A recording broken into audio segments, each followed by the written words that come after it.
Welcome to the Weekend Live Show.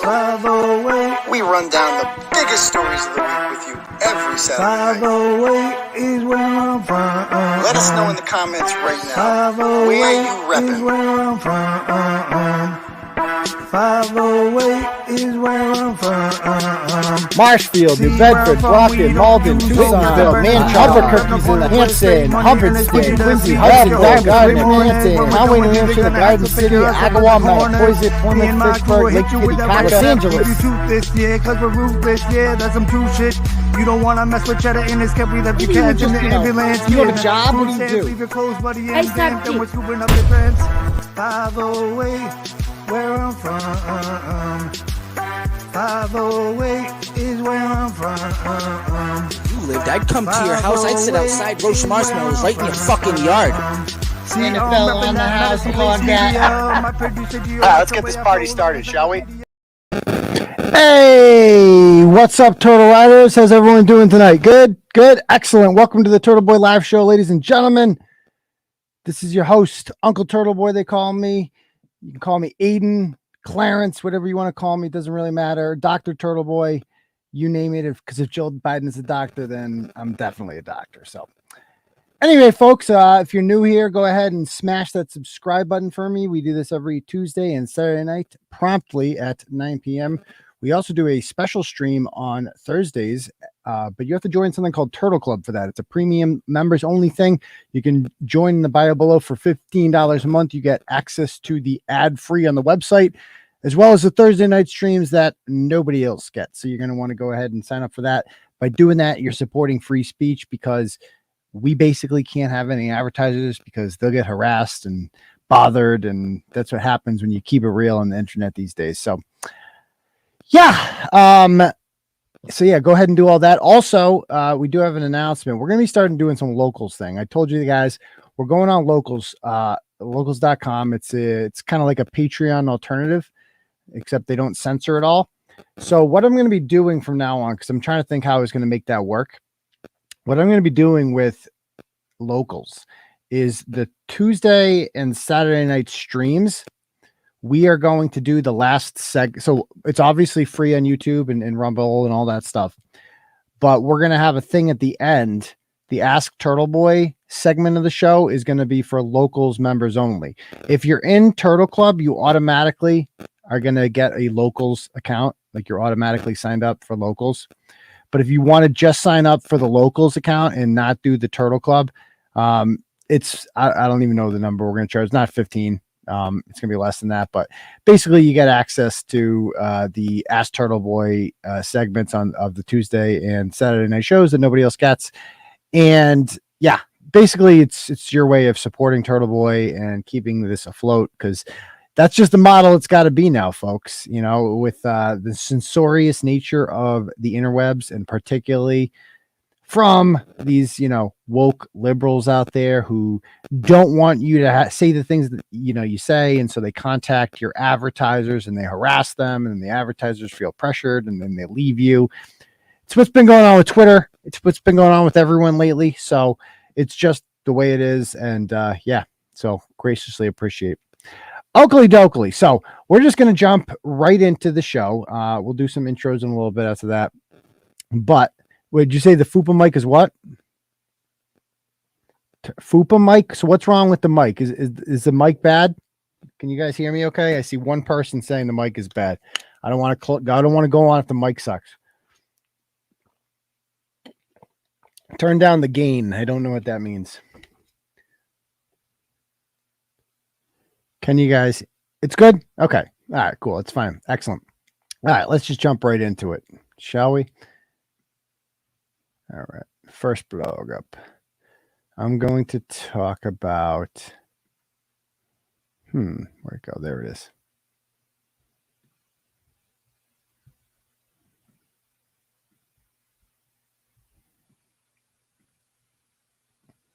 Oakley dokley. So this story out of Charlestown, or really Melrose or whatever. Okay, so normally I would not cover a youth football match. And when I first got pitched with the story, I'm like, I have no interest in this whatsoever, because I really don't care about a bunch of he said, she said about parents over what happened at a middle school football game. But I did think that what really pissed me off about this story is just that kids are involved. And I feel like kids are like, there's a disagreement here between adults, and they're allowing children to be the victims of that because adults can't figure things out together. So let's just watch what happens here. So, so Charlestown Youth Football puts up this little post the other day on Facebook that we got sent to us. I'll read to you. Charleston Townies and cheering would like to address accusations. We'd also like to clarify the events surrounding the Medford Junior Mustangs. At the beginning of the season, we donated 50 sets of shoulder pads to the Medford Junior Mustangs football program. The Junior Mustangs directors picked them up at our football field. Charlestown has also helped the Mustangs put together their league books. To be candid, the Medford Junior Mustangs wouldn't have a season without the help of the Charleston Townies. Okay, so right away when I see this, I'm like, so you're like they're like a welfare team. That's the way you're kind of treating them here. Like, okay, so they're obviously too stupid to figure out how to, like, the very complicated situation of doing books for middle school football. They can't figure that one out. So we need you and your infinite wisdom to do that for them. And it's just like to put that out there like that. It's like, yeah, they're the poor. They're poor. First of all, you're in Charlestown. Okay. Relax, simmer down. The poor school. Medford's not that bad. And so basically they're saying that you can't, I mean, you're basically shaming them. Like, they're lucky to be in this league. Like, relax. It's a junior high school football league. Last Sunday, the Charleston Townies hosted the Medford Junior Mustangs at the 7th and 8th grade level at Melrose High School. With a little more than 4 minutes to go in the second quarter, there was a play towards the Medford sideline. One of the Charlestown Townies players shoved a Medford player as the whistle was being blown. This prompted two Medford players to leave their bench and throw punches. So throw punches. I thought that was an interesting word. Throw punches at the Charlestown player. Those two players were immediately ejected from the game. Simultaneously, two Medford parents ran onto the field. One parent named Randall Clark went over to help his son off the ground. Randall then turned his emotions towards Coach Scott, screaming at him. Coach Scott, who was on the Medford sideline as an NPR monitor, did not engage with Randall and asked the Medford Junior Mustang president to get control of his program. Fair enough. And we're going to watch the video. Like, if the kids are out of control on one sideline and they're punching kids, it's 100% fair game to say, tell the other coach, like, get your shit together. And that's the way this, when you read this, like, that's how it sounds. When I first read this, I'm like, so Medford's the bad guys here. Like, that's the way I read this. Oh, well, their kids are punching other kids and acting a fool. We got random parents running onto the field named Randall. And I just pictured insanity when I read this. I'm like, sounds like a wild football game with out of control parents from Medford. The other parent that crossed the Medford sideline needed to be physically restrained while screaming obscenities across the field. At this point, the Melrose field director called the cops because the Medford sideline was out of control and they could see tension building up. Kelly from Charlestown walked across the field and yelled at the Medford coaching staff. She told them that they better get their stuff together or she will end the game immediately. Ooh. She then walked back to the Charlestown sideline and the game continued. In the few minutes following this incident, she had a chance to discuss what happened with her coaching staff. They decided they would end the game at halftime because Medford was allowing parents to run onto the field. As an entire program, they've lost control, didn't feel safe. So before we finish the rest of it, this was all videotaped. Now, keep in mind, this video you're about to watch, and part of it has been edited by a parent from Medford who is upset that their team has now been. So long story short, spoiler alert here. Not only does the 7th and 8th grade team from Medford get banned from this football league, so they can't play, which to me is a big thing. Like, you're telling kids they can't play a game. You better have a damn good reason for that. That, like, something the kids did wrong. Like, you better have a damn good reason. But not only were they banned, the 5th and 6th grade kids were banned who weren't even there. How does that make any sense? So here we go. Let's play, see what happens. It hasn't started on Rumble. Oh, crap. I guess the Rumble stream's not working. You know what? Forget Rumble. Damn it. I forgot to do one thing. Forget about it. We'll just upload it to Rumble after. God damn it. I forgot to do one thing. All right. So here we go. So there's a play. So the white team is Charlestown. And the blue team is Medford. And so this kid, number 12, throws a duck, and it gets intercepted by the blue team from Medford. And there he goes. Okay. And then here comes the quarterback who threw the interception, and he tackles him. Okay. And then see that push right there? He pushes him back on the ground. So Charlestown, I mean, I understand it's football. The kid's frustrated. He just threw a bad interception. His team's losing the game. Tackles the kid that intercepted it. Pushes him back on the ground. Okay, it's football. It happens. Now, the appropriate response here. Now, if you're going to do something like that, kid, do it on your own sideline. Don't do it on the other team's sideline. Like if you've ever watched football before, whatever you do, don't commit a personal foul or a really egregious penalty on the other team's sideline. Because that's what he did. You pushed the guy down. Like that's a penalty. First of all, the ref should have thrown a flag right there. That's a flag. So the appropriate response in any football game is if somebody does that to one of your teammates, you push them off. That's what you do. And let's see what happens.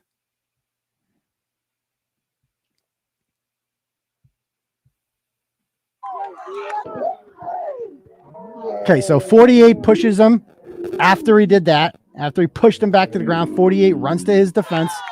Okay, and now, okay, wait, what happened? Wait. So again, let's watch that again. So he pushes him down, and then 48 pushes him, okay? And you see number 12 here? Does he look like a victim? So he pushed, so this is the incident. So you see right there what he did? Number 12 pushes the other kid in the face. That's not like pushing him down, like you're pushing his freaking neck. You're grabbing his face mask. And his teammate, the other kid here, I think he's number 18 or one. I think it might be number 1. Comes up from behind and he pushes him. Now, do you see any punches here? Check it out. Okay, this is the alleged punch. You see that? Does that look like connected? Like he hit the back of he hit his goddamn shoulder pad. I'm sorry. It's football. You got, like don't pick a fight on the opposing sideline when you're by yourself and you're down by a lot and your team is much smaller. If like, what do you think is going to happen, son? Like that's, and I mean, I highly doubt this kid even cares that much based on what I've seen from him afterwards. So as you can see there, he's fine. He throws him right off. He's not the least bit deterred. And then number 30 here tries to break it up. Okay. And there's 25-1. These two players end up getting ejected from the game. The ref throws the flag. They're breaking it up.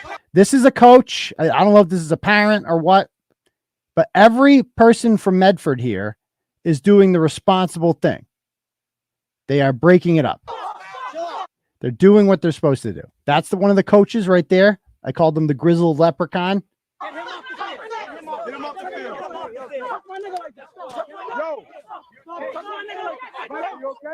Okay, so definitely some N-words. So anybody who's using an N-word like that should be thrown out of the game. I 100% support that, okay?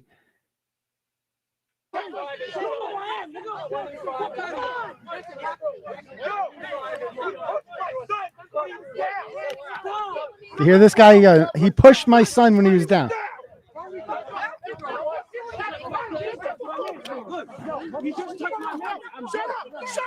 Okay, see the coach is yelling, this kid, shut up, shut up. Now watch this. This is the head coach here. Watch how he handles it. Stop talking. Everybody shut your mouth. Get back in the box. Shut your mouth and get back in the box. Shut your mouth. If you ain't over 25 years old. If you ain't over 25 years old, get your ass back in the box. So, All right, so this is the guy making it. It's his commentary. We're just gonna skip past that. You guys saw what it says. Now this is the problem. See this guy? This is the guy. Fuck this guy. This is the only one from Medford I won't stand up for. He's the problem. So this guy comes over, and he's the one yelling, "You push my son!" So his son is the one who intercepted it. He's like, "Number 12, push my son." He's not a coach. He's like a dad. Okay, like look it. It's fucking football. If you can't see your son getting pushed or having a penalty committed against him without losing your shit and running onto the field, then you can't go to games. Then maybe this isn't the sport for you. Maybe sign him up for croquet or something. I don't know. But it's fucking football. Oh no, he pushed my son. It's a penalty. Yeah, it's fucking football. Throw the flag. Sometimes the ref misses it too. And that's okay too, because it's a 7th grade football game. Sit in the seats and shut the fuck up. Take your ratchet ass off the field and get the fuck out of here. And guess what? That's exactly what the Medford coaches do to this out of control parent. Watch. His name, that's Randall. That's the Randall guy. On the executive board for the league, and is also the lady who called the game after the scruffle. Now, what she is so irate about at this very moment was screams at Scott. You can see it. So, this, I am not saying was not a because sick doesn't the play never even happened. So let's go back to this. Because of that play, everything ensued.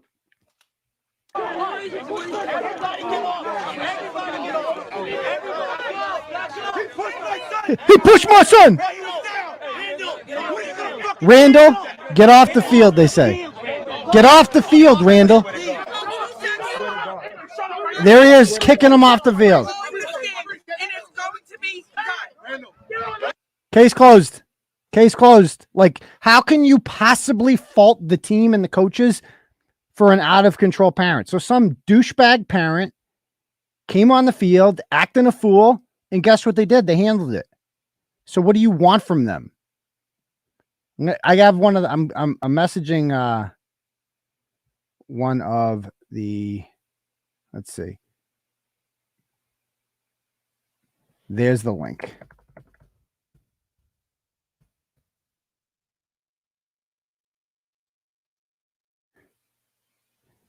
It to join. Okay, cool. I'm messaging that one right now. All right. So anyway, what we saw, so back to their post, right? So we see in this post that that's not true. Again, they set up here, right? That two Medford's players left the bench and threw punches at the Charlestown player. That's a lie. Okay. That's not like a misunderstanding. I got people from Charlestown in my inbox telling me, well, that's the video's edited. The video didn't edit out 2 punches because you said that they got punched. I'm going to need you to admit that that was a lie before we continue this conversation, because nobody got punched. And that's the whole basis of the situation here is you said the kid, you defamed children. Okay. I'm going to need you to stop defaming children first and foremost. So that's completely untrue. Now, in the video, it goes on, right?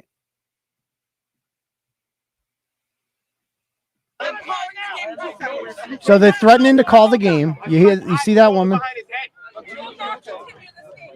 Speak your feelings.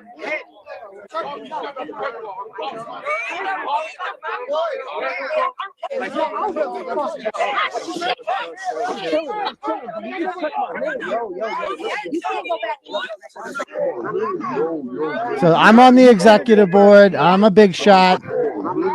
Okay. But again, I don't know what else she wants. They stopped. It's over.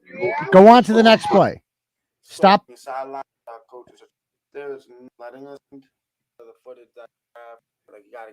So after this, there's like 4 minutes to go in the second quarter.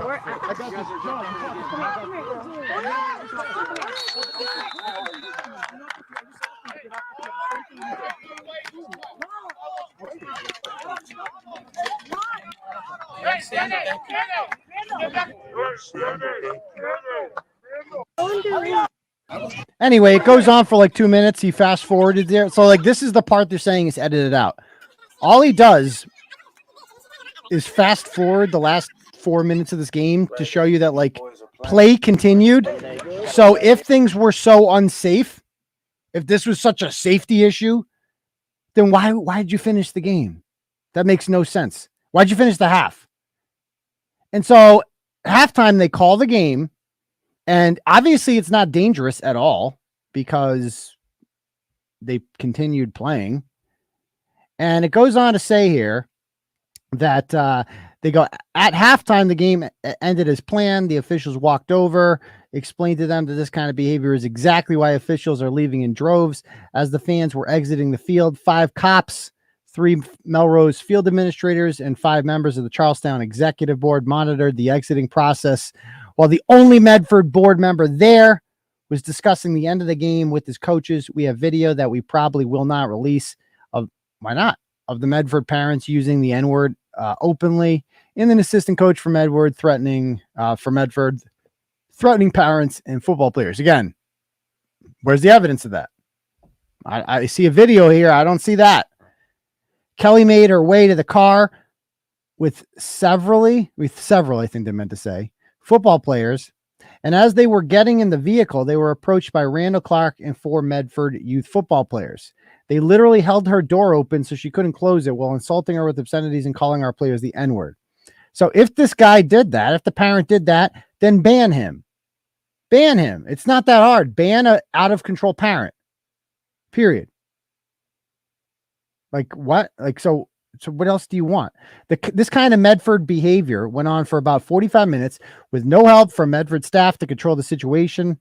Lionel Train had an anxiety attack and sat in his car. The craziness of the situation culminated in a 74-year-old Charlestown woman being attacked walking to her car by 2 Medford males.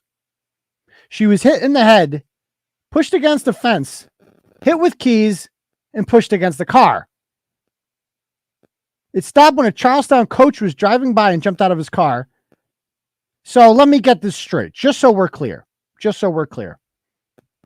Some random 74-year-old lady was leaving a kid's football game, getting into her car, minding her own business, when out of nowhere, 2 young thugs from Medford, we know they're from Medford, how? They just start kicking the shit out of her. Just start kicking the shit out of an elderly woman. Right? Yeah. And no one was arrested. Do we have a name for these people? How do you know they're from Medford? Who are they? I mean, I'd like to do a blog shaming the 2 men who were arrested for hitting a 74-year-old. And if they weren't arrested for that, then guess what? It's fucking made up.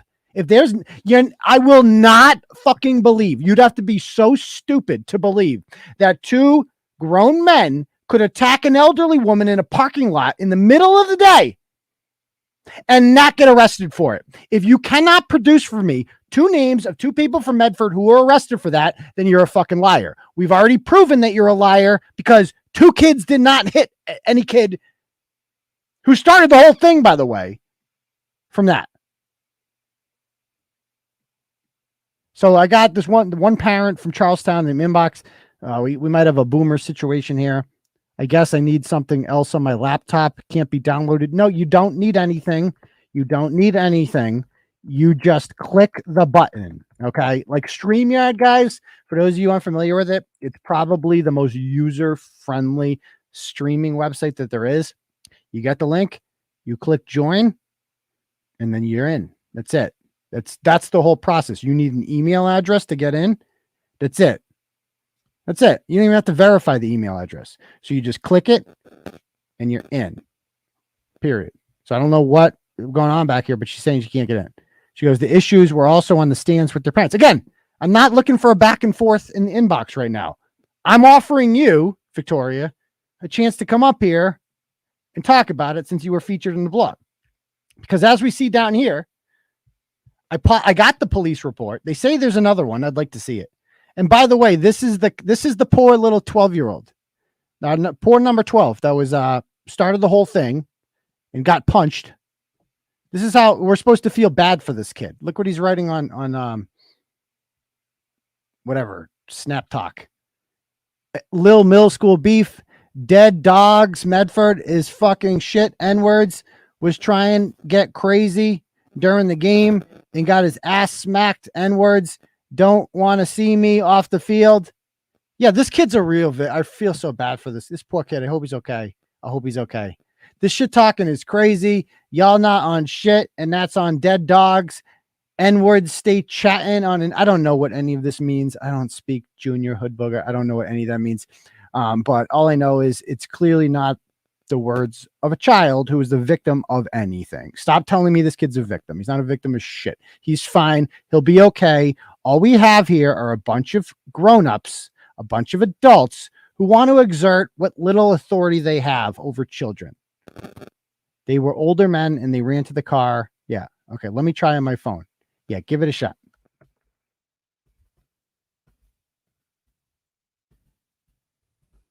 Okay. So let's read some more of this. So here's the actual police report. I won't bore you with the whole thing, but there's no mention. There's a mention of like arguments in the parking lot and sporadic fights. It sounded like a mess, not going to lie. But again, play the game with no parents. Like, don't punish the kids. That's all I'm saying. It's stupid. So this is Victoria Dostie. She wants to come on if we can get her on. And there she is.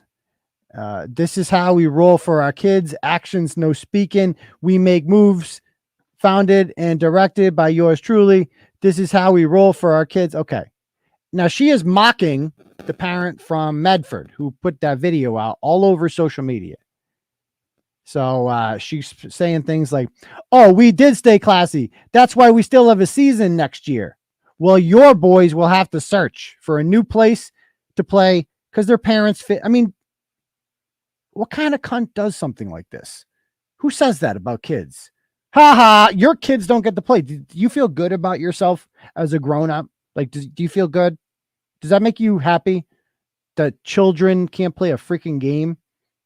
Do you feel better about yourself? I bet you feel good. I bet you that feels really good. To exclude children from something. What is wrong with these people? What is wrong with them? Nothing. Are you dumb? I coach for basketball. I started my own tournament out here. Okay, good job. Okay. You should probably walk off now like your team should have that last Sunday. Why don't your punk ass unblock me from not being able to comment on statuses? Thought so. Keep talking and you can get your ass whooped too, because now you're pissing me off talking about someone lying about your punk ass, so loser ass parents attacking our elderly, which definitely happened. You're really a fucking jug box who had a failed career. You're an embarrassment for your son. Look at him. LMAO in those pics. He's clearly sick of you and your BS shenanigans. So this woman's allowed at the game. You get to act ratchet like this, and you're allowed at the game, but that other parent is bad. I mean, this is parents on both sides acting out of control. Like, don't act like there's a good guy and a bad guy. There's not. Brandon can't be nice all he wants, but when he takes shots and allows y'all adults to take shots at our kids, nobody's taking shots at kids. He's mad because he knows what happened after. It was caused this. He's not going to keep lying on things when he knows what the parents did. That made everything unsafe for our kids. Okay. No one was unsafe. Relax. Okay. So, I mean, just a whole lot of caps. And how about this one? Why edit and not show the entire game? Why not just upload the entire video and not one person? Because there's only one incident in question. That's why. And not one person is speaking on the dangers of the parents on the sides who rushed the field. He ran onto the sideline and he was kicked off by the coaches in about 5 seconds. What are you talking about? They make it seem like the parents stormed the field and like started taking it over like the Bastille. Relax. Numerous times at that, you hear them, the person posting this, talking about hitting woman and then has the nerve to say it was fabricated. Our elderly got assaulted. Our elderly. The entire video was watched by the league, not just the clips to make you and your team look good. You could literally hear him and the coach talking. I mean, okay. It just keeps going. And they keep posting it, and she's crying about it just never stops. So anyway, the guy tried messaging her and she was rude to him, and she's crying about this play too. Like, so this is a good encapsulation of just like, dude, out of control parents. This woman should not be allowed at games either.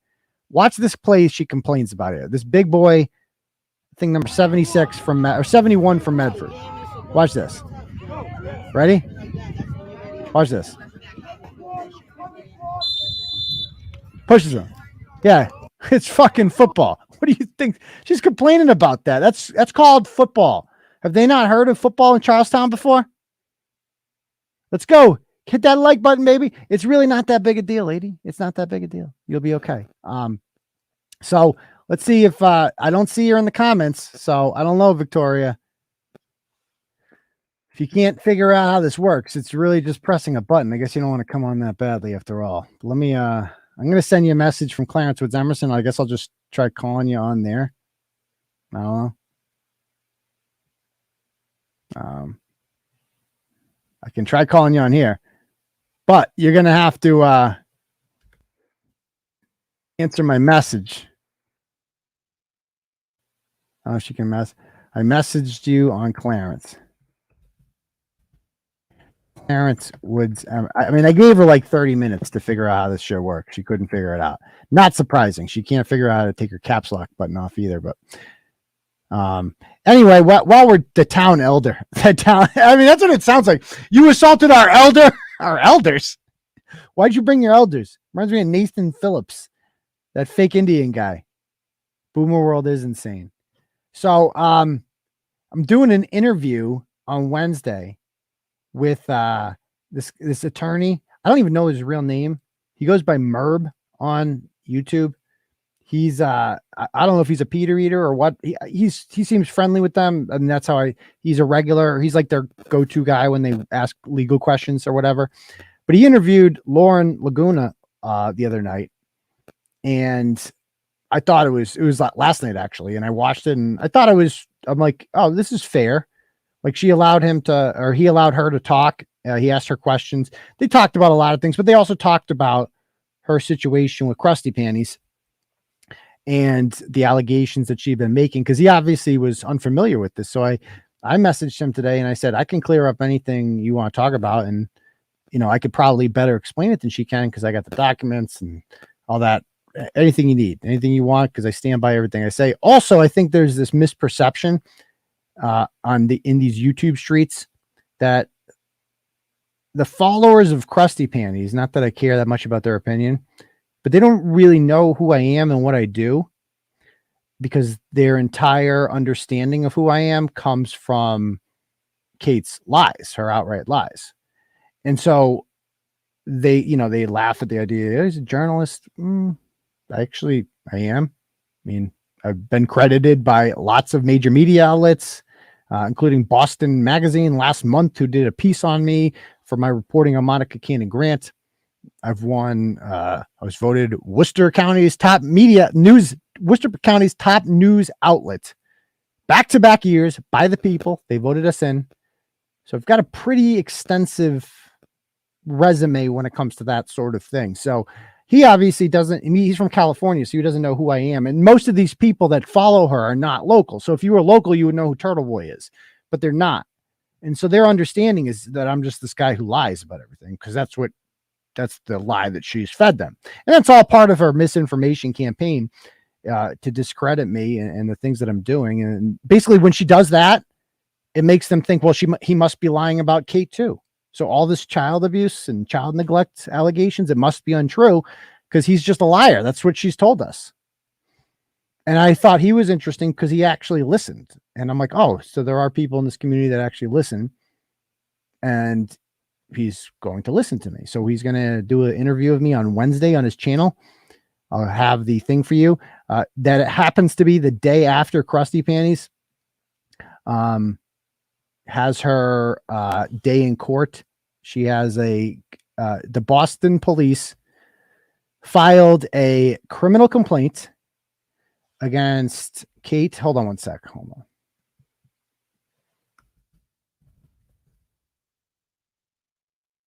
I see it. I'm trying to get on. For some reason, the laptop won't let me. Trying my phone now. It's been 30 minutes, dear. Like how fucking, like, what do you do? What does that mean, trying? You hit I sent you a link. You just click the link. That's it. You just click the link and then you're in. I know these are really hard steps for you to handle. I'm not here to mock you, but what the fuck? You just hit the goddamn fucking link. Okay, so now we're messaging on Facebook. So, so Kate has her hearing. Krusty Panties has her hearing with the Boston police on Tuesday. They have filed a criminal complaint against her for violating a harassment prevention order on September 6th. Kate has had a full year. She had a hearing for a restraining order, and it didn't go very well. She had a lawyer. It did not go very. I'm going to call you. Okay, we'll talk about that after. Let me talk to this woman here.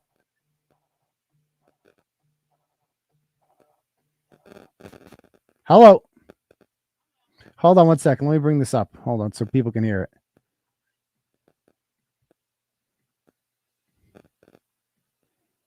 Can you guys hear her? Can you say something so people can you guys hear her? Can you guys hear her? Let me know if you guys can hear her.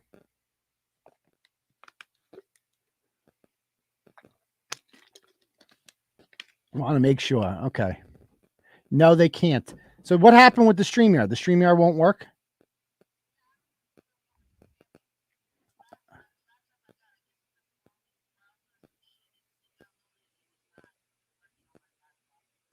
Okay. Hold on one second. It's okay. Oh, let me try it this way.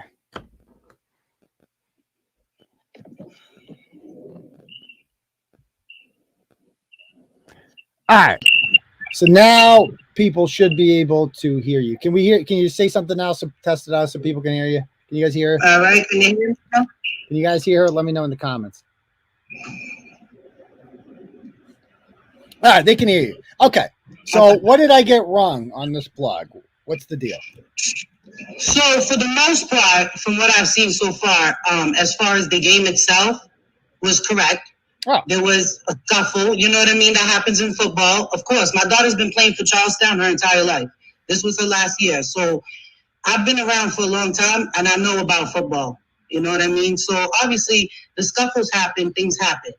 But ultimately, the aftermath of the parents and the problems going on in the stands that are not seen on that video is why the game did need to as well be called, because it got to the point where it was just dangerous. But that happened afterwards. That happened after the game was called. So I just want to make one thing clear. They were never ejected from the playoffs because of the game ending. They were ejected from the playoffs from what my knowledge is because of what happened with the parents afterwards. Why did the game end? The game ended, from what I know, is because it was just getting a little too rough. I overheard the refs myself say, the refs myself, I heard them saying to our coaches, like, it's getting too much between the parents on the stands and just the tension with the kids. Well, but there was obviously, I mean, I saw that woman threaten to call the game. That woman, Kelly, threatened to call the game. There was no reason to call that game. It was a stupid minor scuffle. And it got broken up and that was the end of it. Right, which I understand, but ultimately Kelly's job is not only to protect our team, but everybody on that field. You understand? So if it's getting to the point where it seems as though, what's the point of us going through to this game? This was our last game for Charlestown. They had the playoffs still. Yeah, and don't you think that's more fucked up? Don't you think that's more fucked up? That's like, well, you guys don't give a shit, but they didn't get into the playoffs because of that. No, they were already in the playoffs because they were automatically already in the playoffs. But they're not. But that's my whole point, and they're not in the playoffs now. They're not in the playoffs now because of what happened afterwards. Okay, so if they just didn't show up at all, they get in the playoffs. No, what happened in the game ending was not ultimately what stopped them from being in the playoffs. What happened afterwards with the parents and the coaches unable to control the situation and their director running and hiding in the car, that showed that there was no type of control on that end. So why keep allowing them to play? Why is the team responsible for the behavior of an out of control parent? Because ultimately, ultimately, as coaches, it's our responsibility to make sure the kids are protected. They can't. You can't stop a from the ratchet parent to parent. whoever. If a ratchet parent's gonna act ratchet, then ban the ratchet parent. Don't ban the kids. And I 100% agree with that. No, I 100% agree So with what's that. the problem? The problem is that it wasn't just one parent. It was the load of the parents after the game. They were told to leave. They were told to leave after the game, and nobody left from Medford. Did any coaches punch anyone in the parking lot, cause any problems? I was on the street side where the woman was attacked that you guys keep saying she wasn't. You were the 74-year-old. Yeah, so let's talk about that. So and there was one on the parking lot. Who is this? You, a 74-year-old elder, the village elder was there, Yes. and she was just attacked for no reason. And you witnessed. So what I saw happen, she was walking to her car, and the men came from the field, and they bumped into each other and just attacked her, called her a white bitch, and hit her. Because she had on a Charlestown sweater. So just like a 70. So let me get this very straight. So clear. you wanted me to believe that this is less believable than Jussie Smollett, that a 74-year-old woman is just walking along in the parking lot, little old granny, and then these two black Not guys. the parking lot. You're not getting it right. Okay. She wasn't in the parking lot. She was on the street Who side. cares where she is? She She's was not in the walking- parking so lot. that's- She came from the parking lot and walked around the whole entire field to get to her car. Okay. And when she was getting to her car, these men, as well as a woman, but the woman didn't hit her. It was just the men. The woman that was with them was trying to break it up. And the men bumped into her, and they exchanged words, and then they started hitting her. So it's two Medford men. It was two. I know exactly. I seen one of the men. Who? What's his name? Because I ended up parking my car and jumping out to make sure she was okay. What's his name? And I seen the car that they jumped in. They were in a 4-door white car. What's his name? And then they flew down the street. What's his name? I don't know his name. How am I supposed to know his name if I don't know Because him? he was arrested, obviously, right? He wasn't arrested because he left the so scene before the cops made it to the other side. and you the and cops you were all in the parking lot. So you There can't. were 5 police officers out of the whole ordeal. So you can beat up old women, and as long as police don't witness it, you don't get arrested. I didn't know that. That's cool. So that's what you're telling me. You can just every action so that happens. in the streets of Melrose, elderly women just get attacked by people all the time, and as long as the cops don't see it, fair game, no arrests. That's what you want me The to believe. cops weren't standing right there. Okay, Were the cops standing right there? Yeah. No, the cops were in the parking lot controlling the parents, or at least trying to control the parents that were out of control. Okay, so you're The totally we missing called the the point. cops to come on our side. We couldn't even get through the 911. You're totally missing the point. You expect me to believe that an elderly woman was attacked by 2 grown men, and the 2 grown men were not arrested for it. You expect me to When believe they that? run off the scene and jump in their car and drive off. And you didn't get a of course they're license not plate? getting You didn't get a arrested. license plate? No, we didn't get a Oh, license so plate. you, but it was a sure. full Yeah, white that's car. really believable. Right. You didn't get a license plate.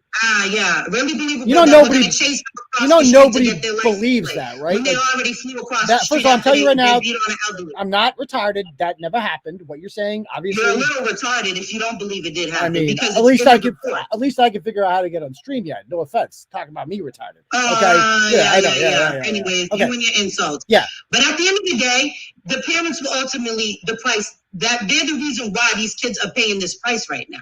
So you It's admit. not So you admit. You're punishing. I don't think You're it's fair. enjoying the punishing kids. The other kids got ejected. I 100% don't feel as though the whole Medford should have got ejected. You are enjoying. You're like relishing. You're like, fuck. These kids can't even play. Ha! Does that make you feel good? That like a bunch of kids can't No, play? I'm actually making fun of their coach that wants to sit here and let these people, grown adults, attack our children on a social platform. When Randall went onto the field, what did the coach say? When Randall went onto the field, What did the coach say? What did the Medford coach they say? told him to get off. Yeah. Did he leave the game? No, he stayed. He stayed, and at the end of the game, he started attacking our parents. So wait, so he kick him off the Did he field? leave the game completely? Did Randall leave the game completely, or did he stay there and So wait till the end of the game? it's the Medford coach's job to eject fans. They're the cops now. Their job is to eject fans. But it's their job to have the cops there to do their job, and they didn't. Nobody So did. it's their job, Medford coach's job, to get It's Melrose. all the coaches' jobs. Whoever is a part of that league, it's their job So to make sure. why those kids are didn't protected. your team make sure that coach that player was ejected? Why is that Medford's job? What do you mean? It's their player. It's not. It's just, it's a father. It's their parent. Oh, it's there. So he belongs They're to not them. making sense. Why would I'm the one that's Charlestown, when she went over there and told them what they needed to do, y'all belittled her for doing her job. Belittled who? No, she did more than her job. She wanted. Oh, come on. About Kelly, she wanted to exert her authority. She was on a power trip. Silly. That was her job. That was not her job. That's her on a power trip. I'm on the e-board. No, that's her job to make sure that all the kids are safe. So then, how come those two kids from Medford were rejected, but not the kid from Charlestown who started the whole thing? I don't know why they didn't. Why that didn't happen. Do you think he should have been? Do I think he should have been? If the kids from what I've seen in the video, yeah, or from what I've seen from the whole game, from the video, or from the whole game, because the video isn't showing the whole video. From what it looks like to me is he's trying to get up after he made a play, and them other players just attacked him. Okay, so he pushed him down. That's what we saw in the video. It's very obvious. It's indisputable.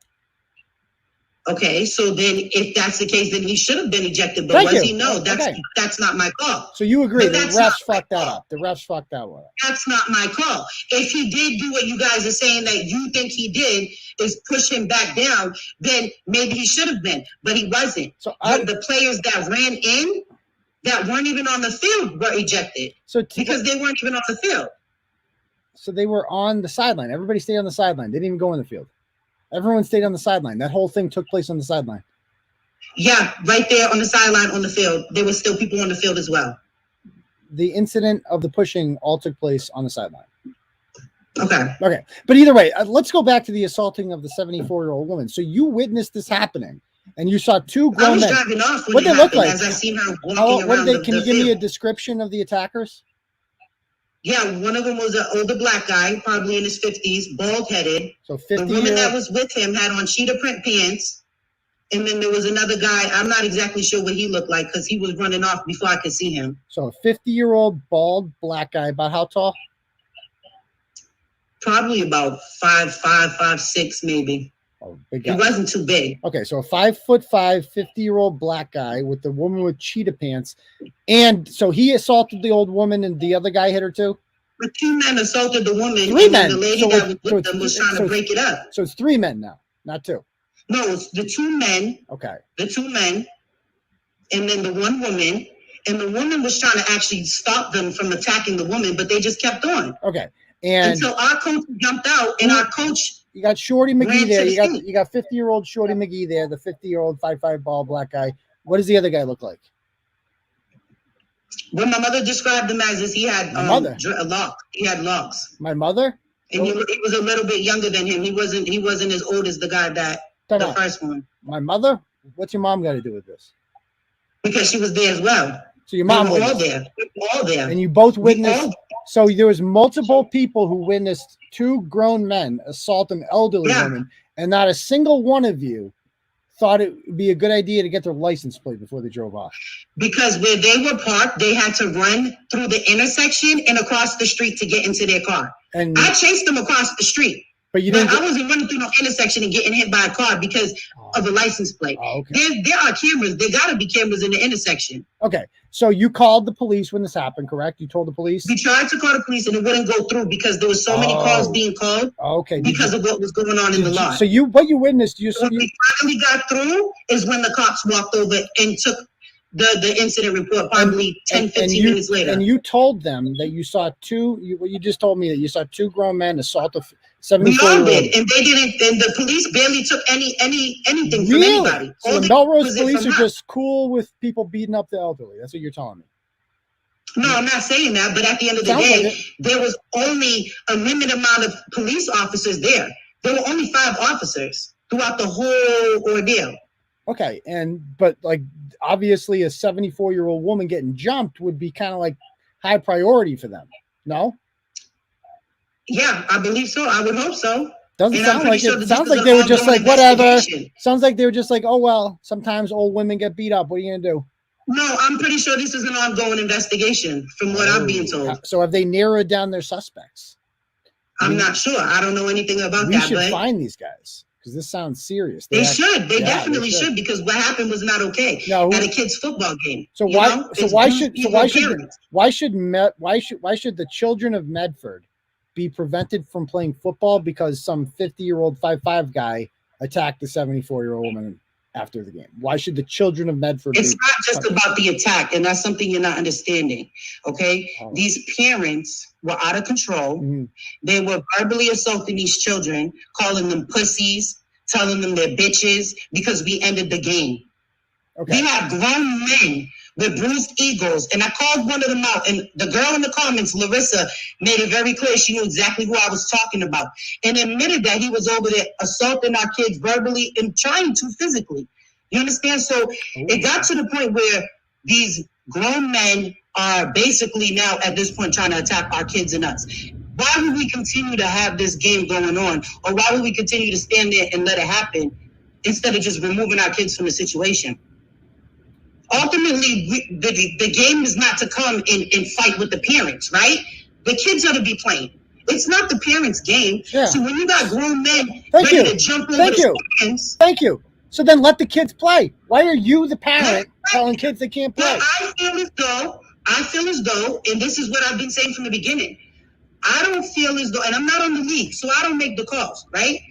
But the younger teams, I don't feel like it's fair that the whole Medford got ejected. I feel as though that team and the parents that were there at the game, they should deal with the consequences of their actions. It's not fair to the younger kids. Absolutely not. And I never once said that it was fair to the younger kids. So we agree that Medford should be allowed to play. We agree. What was that? Medford should be allowed to play, you think? No, Medford should not. All of them should not be allowed to play. So we don't. The 7th and 8th graders, they should not be able to play. Why? Tell me what they did wrong. Tell me what those 7th and 8th graders did wrong. You don't think that the parents? Tell me what the kids did wrong. Tell me what the kids did wrong. Fight with our kids in the parking lot is not a call for them to be ejected. Tell me what the kids did wrong. You don't think that the parents bringing them to the lot instead of leaving? What was that? Tell me what the kids did wrong. They were fighting as well. That's not in any reports. As well. So the kids were beating up older women too. No, they were arguing and fighting with them in the parking lot. The woman got attacked on the street side.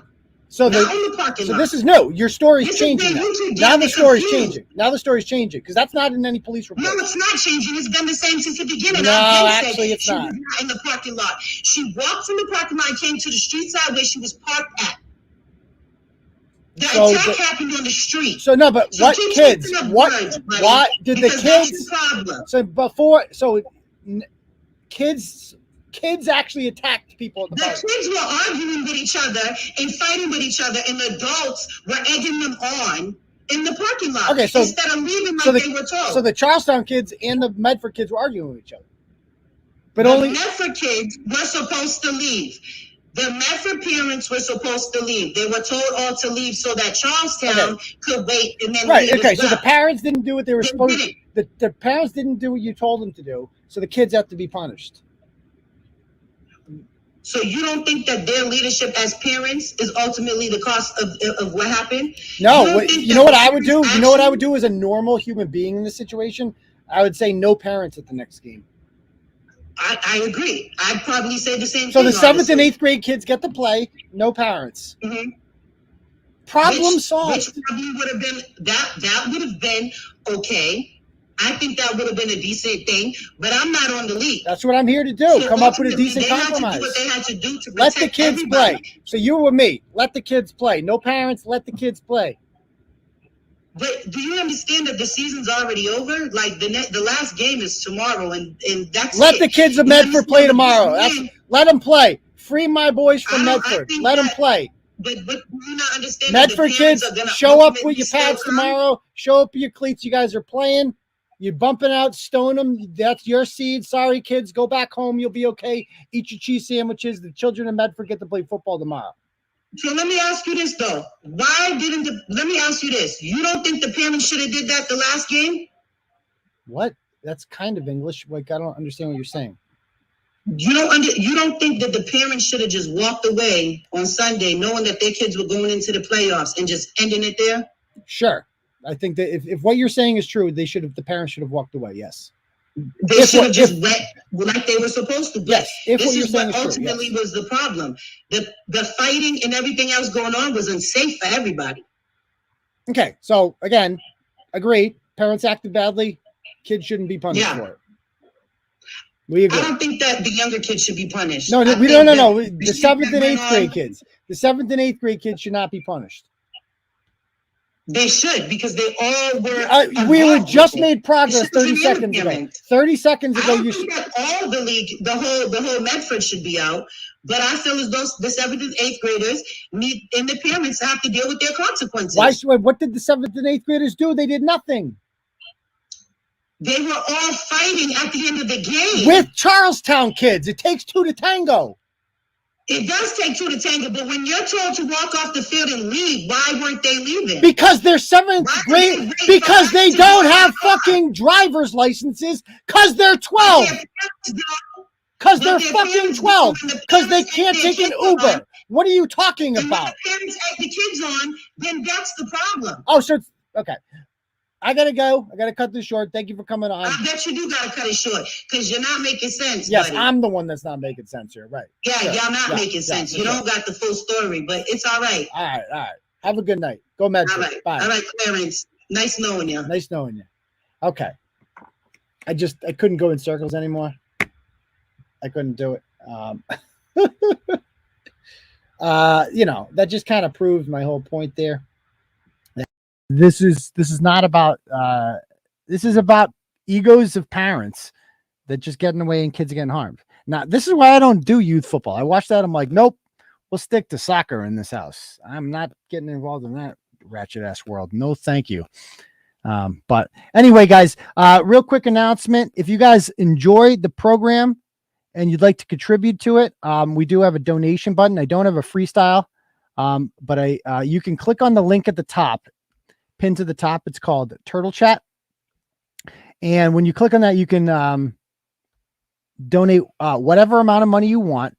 And when you do that, you get to write a message, and I will get an email message, and I will bring it up on the big screen like this. We have to do this because we're banned from monetizing this channel, so we have to get ghetto like this. Let me pull this up. That was hard to listen to, but it's entertaining. Let's be honest. So we got one dono here from Karyln. Karyln's back. Let's see what Karyln's got to say. So Dr. Karyln Borysenko says, Marc Randazza has a tiny penis. Yikes. That's slander. Don't believe me? He won't represent my reporter friend. We could talk about that for a minute. For attacking a politician with a small, tiny penis. I rarely tweet. Rarely. But this was such an important issue. I had to tweet about it because I'm a libertarian journalist. Both my husband and my boyfriend have big penises, unlike Marc Randazza. Don't believe me about my boyfriend's big dick? Literally ask any kids that live near him. They'll tell you. God, I'm so sick of being so beautiful and dealing with small penis attorneys that won't help my friends for free. So, Karyln, I appreciate the dono. It's not nice to say about Marc, okay? But again, if anybody else would like to donate, they can click on that link and do it that way. Let me bring up here. This is actually funny. So last week we did a whole show on Karyln Borysenko and her insanity. And I am going to, let's see, pull up here. Conversation. Okay.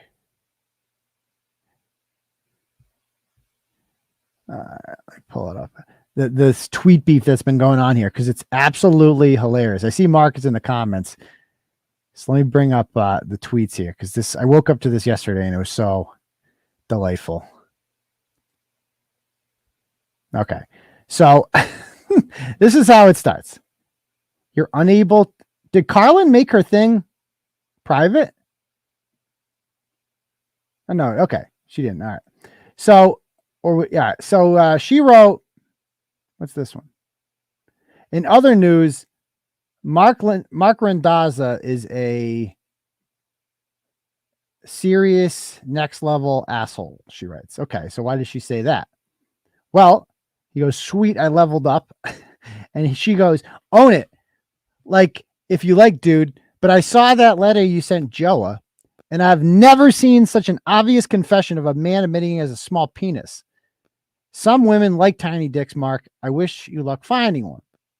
So she goes, and this is the letter that Marc sent her. Let me read this to you. You might not be able to read it, so I'll just read it out loud because this is hilarious. I don't know if I can zoom in. It doesn't let you zoom in. Actually, I can probably bring it up over here. Screenshot that.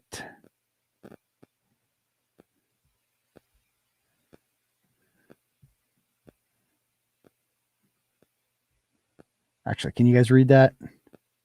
I'll just, that you can probably read that. All right. It says, come on. An official letterhead, nonetheless. Correct. Very official. Come on, Fupa computer. Okay. So Joe Orga sent Marc Randazza. You remember last week they were talking about we're going to sue Don Bolduc for slander or something because he said he hit me and I didn't really hit him. Did a whole show on it last week. So they last week they were claiming to have a slam dunk case and they had attorneys lined up. It turns out they didn't have attorneys lined up. So they started just Googling First Amendment attorneys, and Marc probably is one of the first people that comes up. So they sent him a thing, and Joe's like, can you represent me on a contingency? So contingency is when some lawyers will take contingency bases when they smell money at the end of the rainbow, when they know that this is going to get settled.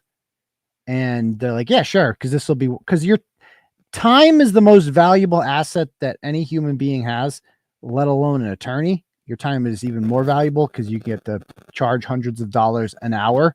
So those billable hours could be spent on something else.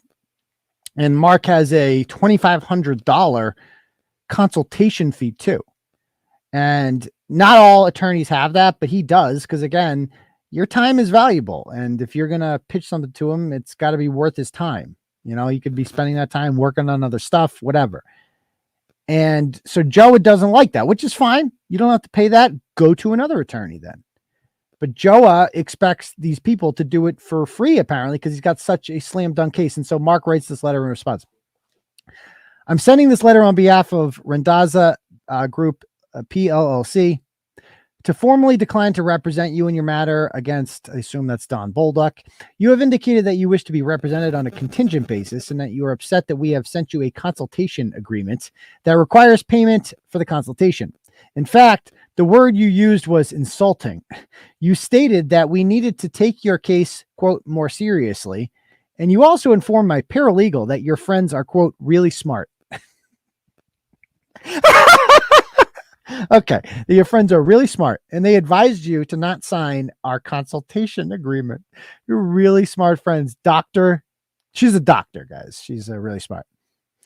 My time is valuable, and I have the right to sell it whatever price I choose.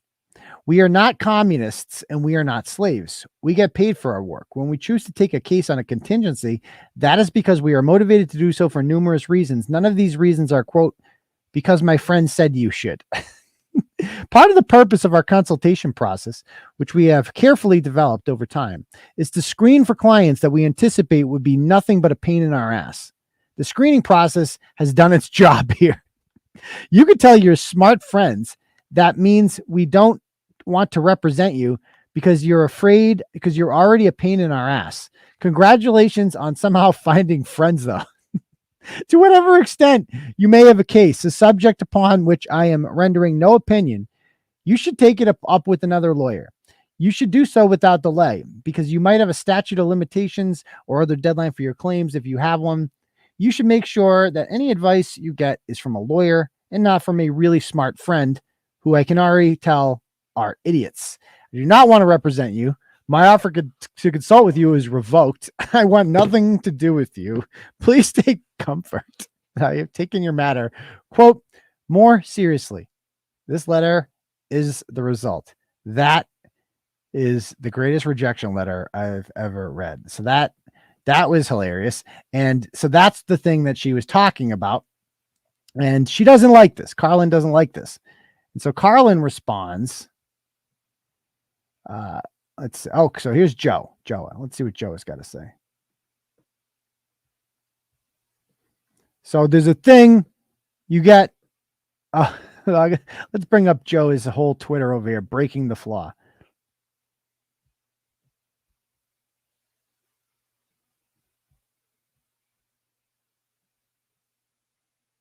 So, let's see.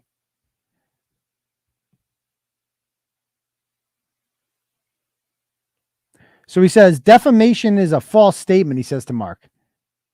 So he's lecturing Marc about defamation here. So Joe is really smart. He went to law school with the doctor, Karyln. He says defamation is a false statement published to a third party by the actor of and concerning the plaintiff. Yeah, you're going to I'm sure Marc's like, oh shit, I didn't know that. Tending to cause damage to the plaintiff's reputation. Marc Randazza, you're not helping your cause. So I'm sure Marc feels very stupid now that Joe Orga has given him legal advice here. Ironically, the people he mocks as being smart are the same ones who invited him to this speaking event. Did you know that? And I could put whatever that means. And then he says here, oh, this is the best. There's a thing called you get a third from the win. I've had pro bono. There's a thing called you get a third from the win. But that's the thing, Joa. You're so stupid. You're not going to win anything. What are you going to win? Who defamed you? You have no idea what defamation is. First of all, he could easily argue you're a public figure because you're kind of a big deal on YouTube, my friend. You're breaking the flaw. We've written about you several times. And you would have to prove malice in that case. You have to prove that Don Bolduc, in the heat of the moment, intentionally lied about you, knew that he was lying about you, and did so to inflict damages upon you, which you can't do. So there's 1/3 of $0 is zero. So that's why nobody's taking up you on your silly, stupid lawsuit that was not meant to be. Now, Karyln says here, where can we get back? I've been assaulted, threatened, and slandered by police and sheriffs. I'm innocent. I've never touched, slandered, assaulted anyone. No criminal record. Dude, I saw you got arrested by the Worcester police. You need to fuck around my YouTube channel and find out what you've been missing. Okay, we'll get right on that, Joe. We'll get right on that. Oh, this is great.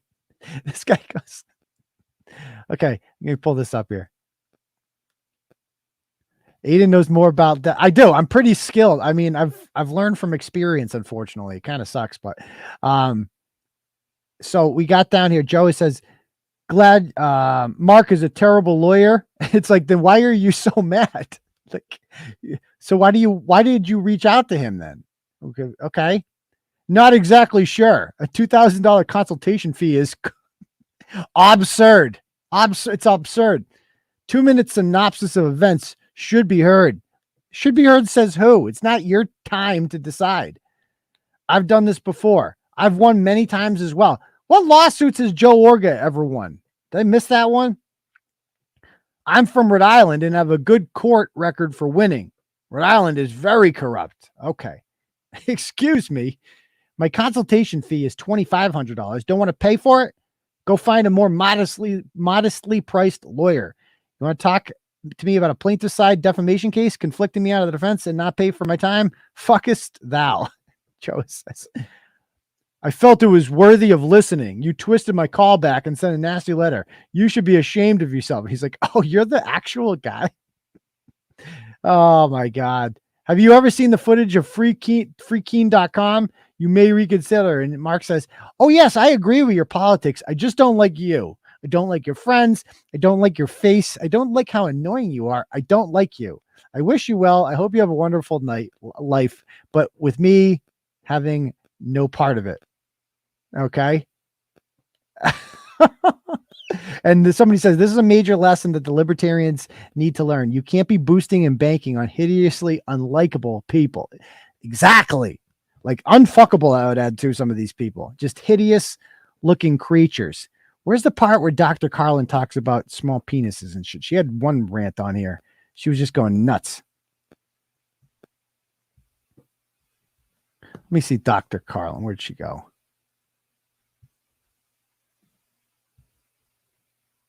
She must have blocked him, I'm guessing, because you can't even see her. Oh, she blocked me. She blocks everyone. She's not fun. The good doctor. Can I not see her? I mean, I'm on a fake account right now. She hasn't blocked this account, but she was talking. I don't know. Whatever. She's retarded. You guys get the point. She went on a rant about small penises because she had nothing else to say. But okie dokie. Why don't we do a little where you repping right now, guys? We haven't had a chance to do that. Let me know in the comments right now, where are you watching the Turtle Boy live show from tonight? Go ahead. Wait, did they call Arizona? Don't tell me Kari Lake lost. Did she lose?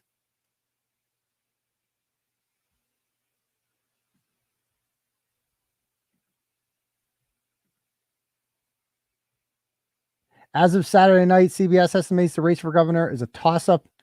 Democrat Katie Hobbs was leading Trump-backed Kari Lake by 34,000 votes. That's not good.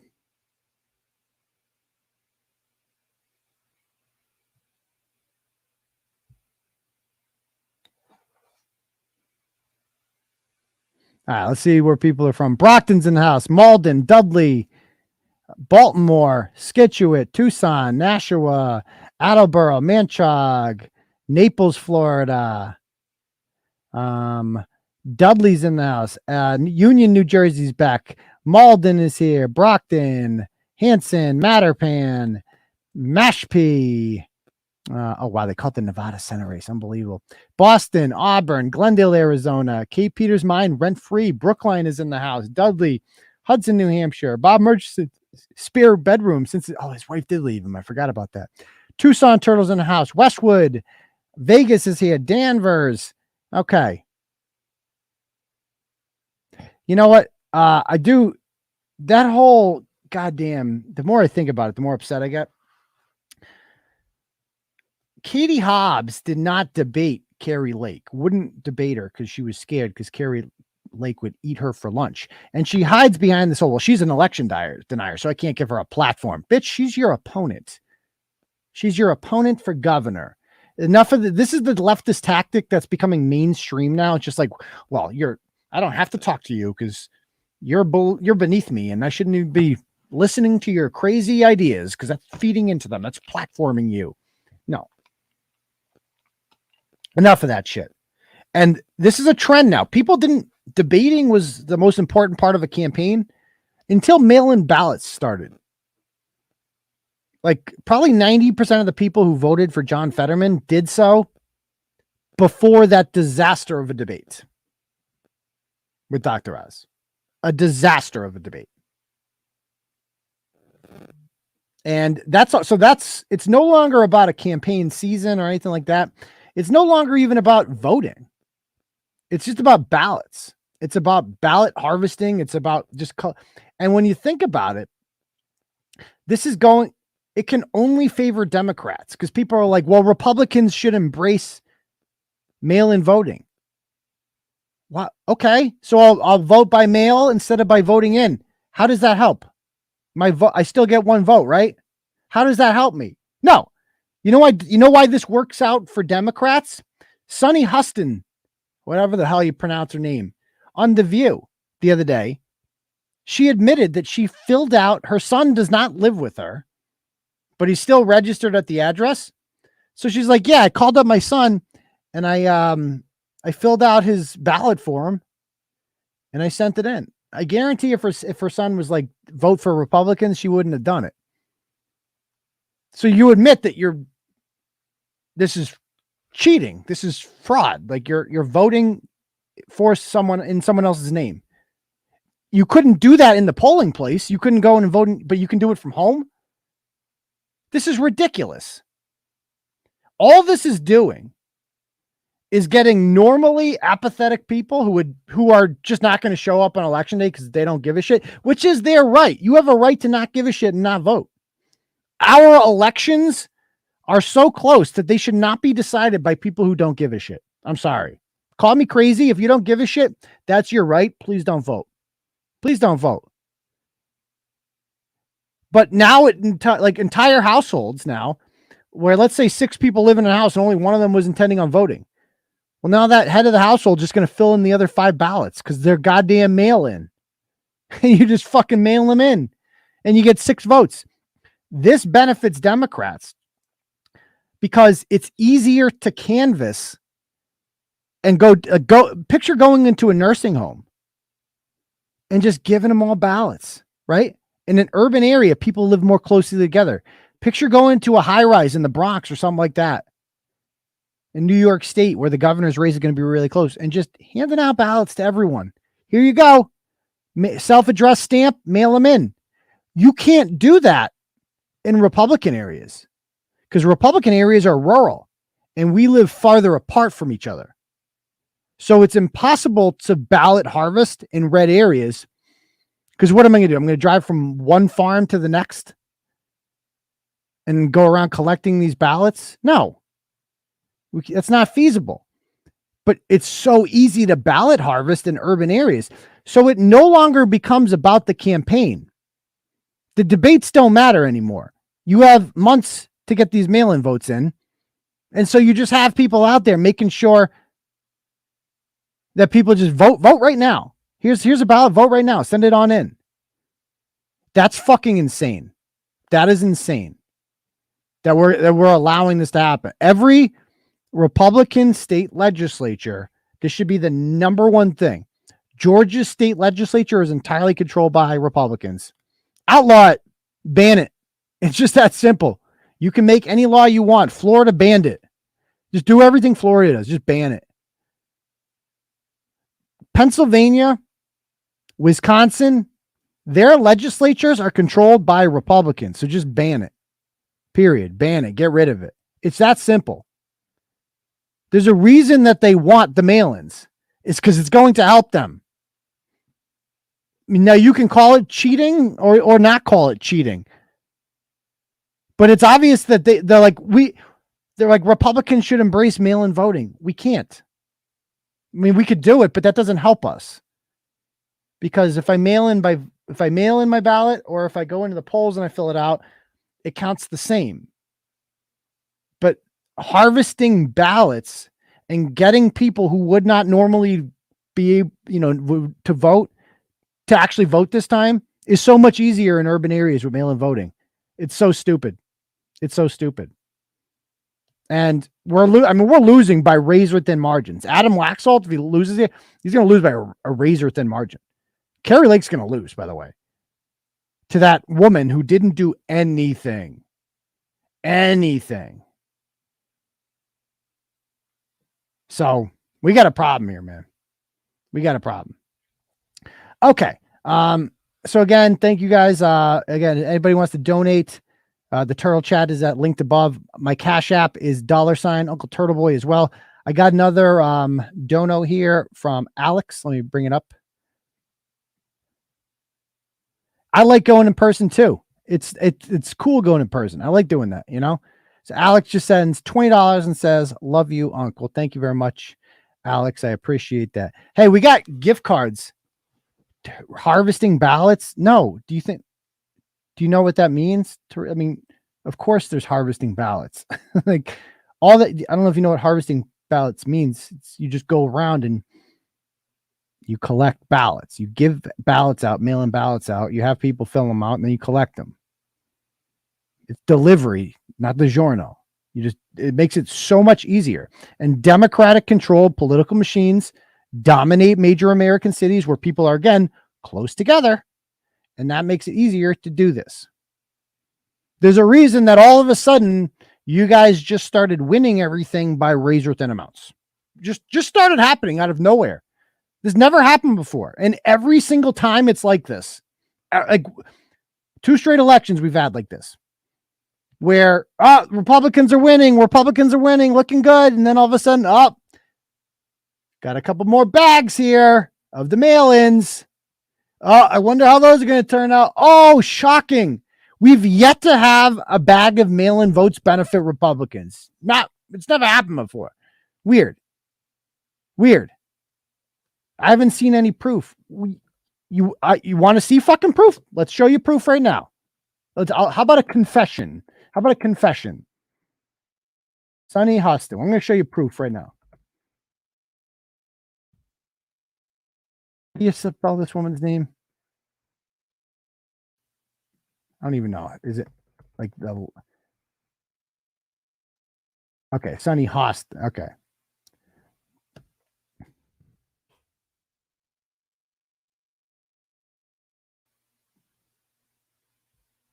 Let me pull this up. I'm going to show you. I'm going to show you a goddamn confession to this shit.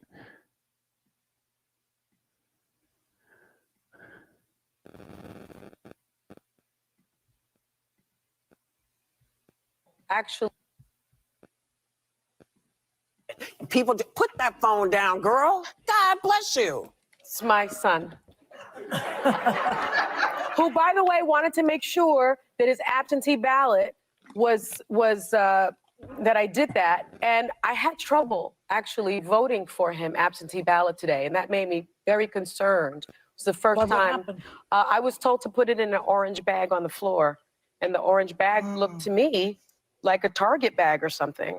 And I said, isn't there a formal election box that says absentee ballots or something like that? And then she said, let me check. And then found it. Wow. So that concerned me. It concerned me that I couldn't cheat. Like, what? You literally admit. So there you go. I haven't seen any evidence. Well, now I have. That's what we call a confession, Teresa. She admits it right. I saw it on TV. One person. Oh, okay. Well, I guess she's the only one doing it then, right? We have this woman who feels so comfortable with what she did that she goes on TV and announces it. But guess she's the only one, according to Teresa and the Democrats. We just have to assume that no one else is doing that. It's just her. It's just her. She just happens to feel comfortable enough announcing that to the world like there's nothing wrong with it. Like, what? You admitted that you fucking voted in your son's name. You could not. You went into a fucking polling place. You just dropped it in a box. Those are the fucking boxes that are showing up now. Votes like that from people who were too fucking lazy to vote, so their mommy voted for them. Horrible. I mean, this is insane. This is insane. Okay, so let's go on to the next topic. Let's talk about what we got next. All right, let's talk about this dude in Boston.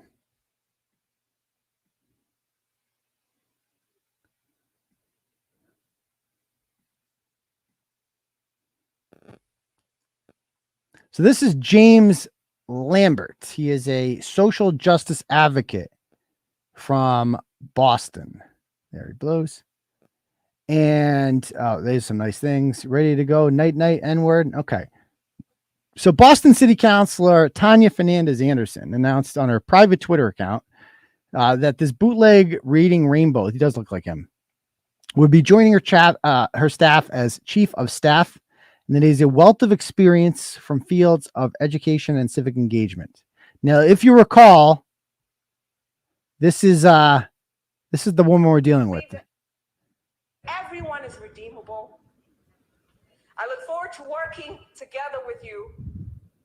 Don't cut for me, because if you want smoke, you'll get smoke. Oh, gangster. Really gangster. If you want smoke, you'll get smoke. You will lose your seat. They won't vote for you. Fight. Don't fight. What the fuck do I have to do in this fucking council in order to get respect as a down? You will lose. Okay, so she can't get no fucking respect in this council as a black woman. So poor her. Lose your seat. So that's her. So she's a blatantly racist woman. We've talked about her before. She complains that only white people get hired in the city of Boston. She's also married to a man named Tasmanian Anderson, this is a green screen background that you take when you're in Shirley Maximum serving a life sentence for murder. He murdered an immigrant, and that was in 2000. And then she married him. while he was behind bars. And this has not been reported by any other media outlet that, oh yeah, we have a city councilor who's married to a convicted murderer. So this gentleman above, reading Rainbow guy, James Lambert, was previously some sort of administrator, chief of operations at the Condon School in South Boston. We've blogged about the Condon School a few times. They were forcing children to participate in lessons on defunding the police as part of their BLM program, critical race theory. And, they're just shitty people. Anyway, in June of 2021, an investigation was launched after flyers, and this is the principal, Robert Chisholm, that allowed it. After flyers were passed out around the school accusing Chisholm of allowing rampant sexual harassment from unnamed employees towards 3 teachers in the school. According to sources, that employee was James Lambert. He was never suspended or fired for it. Sources tell us that Lambert was the de facto principal at Condon and was calling all the shots there because this, pathetic white guy just kind of acquiesced to him. This is pictures of, they would not allow the national anthem to be played at the graduation.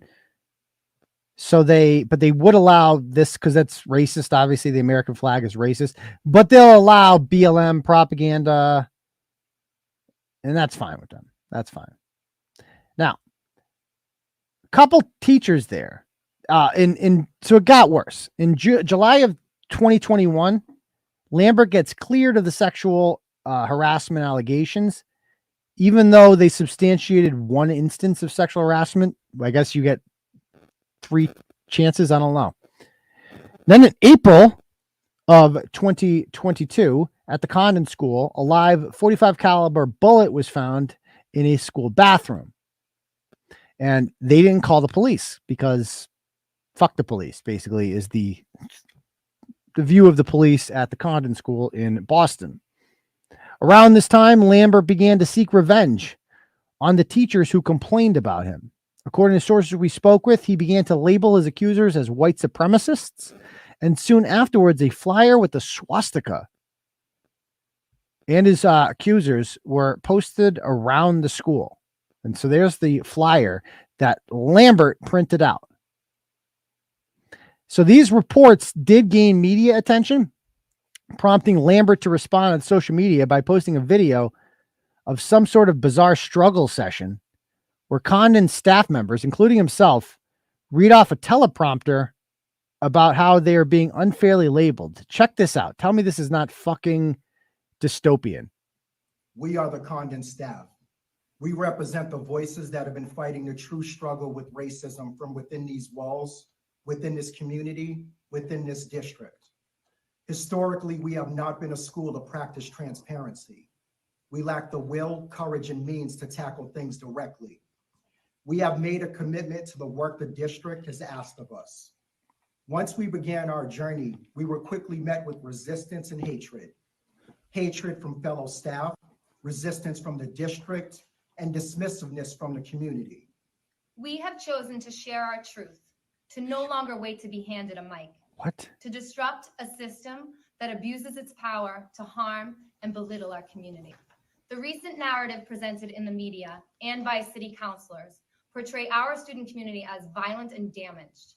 Our staff is incompetent and neglectful, and our school community is unsafe. Within the last 2 years, our school community has faced criticism for our anti-racist work. Our Black and brown staff and students have been at the center of inequity and racial prejudice by individuals within and outside of our school. South Boston is a community made up of students from cultural, racial, and linguistically diverse backgrounds. Our diversity is our collective strength. We are here to claim our power. We still believe that unlearning racist, harmful behaviors can be accomplished through unified commitment and dedication. We are Condon for Unity. Okay. I mean, it's like a hostage situation there. The way they're reading off this, we are here for unity. Anyway, this chick, Maria Mosquera, who is the anti-racist and equity consultant, because how do we ever not have one of those in schools? her, Lambert, and a woman named Kristen Dowd, allegedly, all kind of printed this out together. Now, Kristen Dowd ends up snitching on them all, as we're going to see. She also, yeah. So here's an email that Kristen got.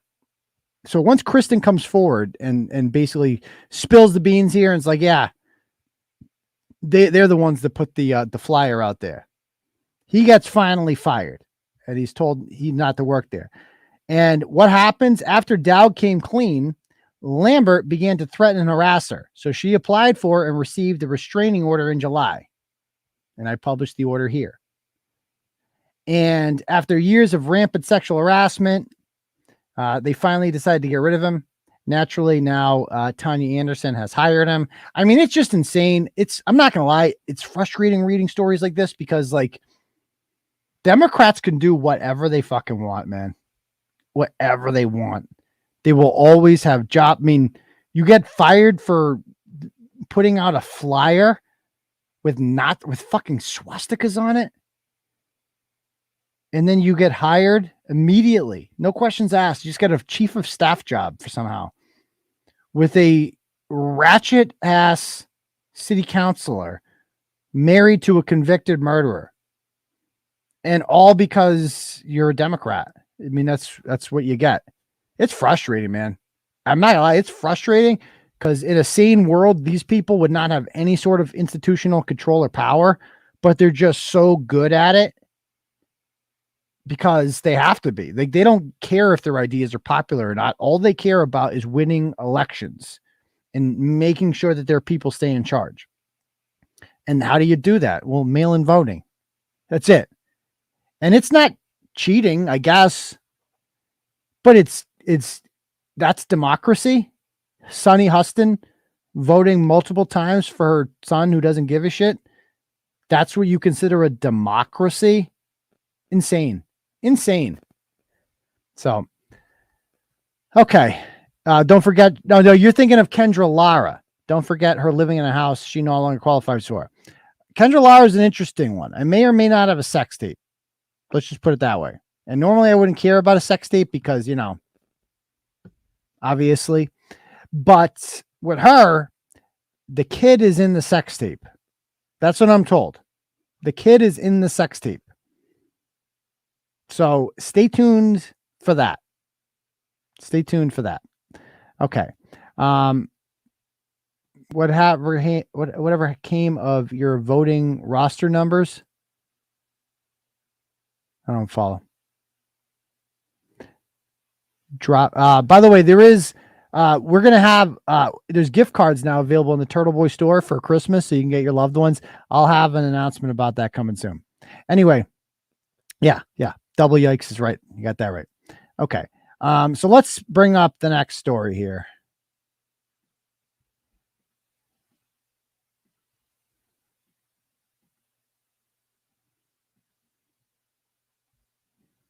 Okay. Speaking of beauty. So, speaking of Democrats and insanity, and we can't do anything about it, let's talk about this situation. So, okay. So let's take a look at this picture. This is a picture of a recent beauty pageant in New Hampshire, in Derry, New Hampshire. Now, the pop quiz here. Pop quiz. One of these lovely ladies is transgender. Guess which one? You'll never guess. You'll never guess. You'll never guess which one of these is a dude. Which one of these lovely ladies is packing? You'll never. I thought for sure it was that little girl in the purple.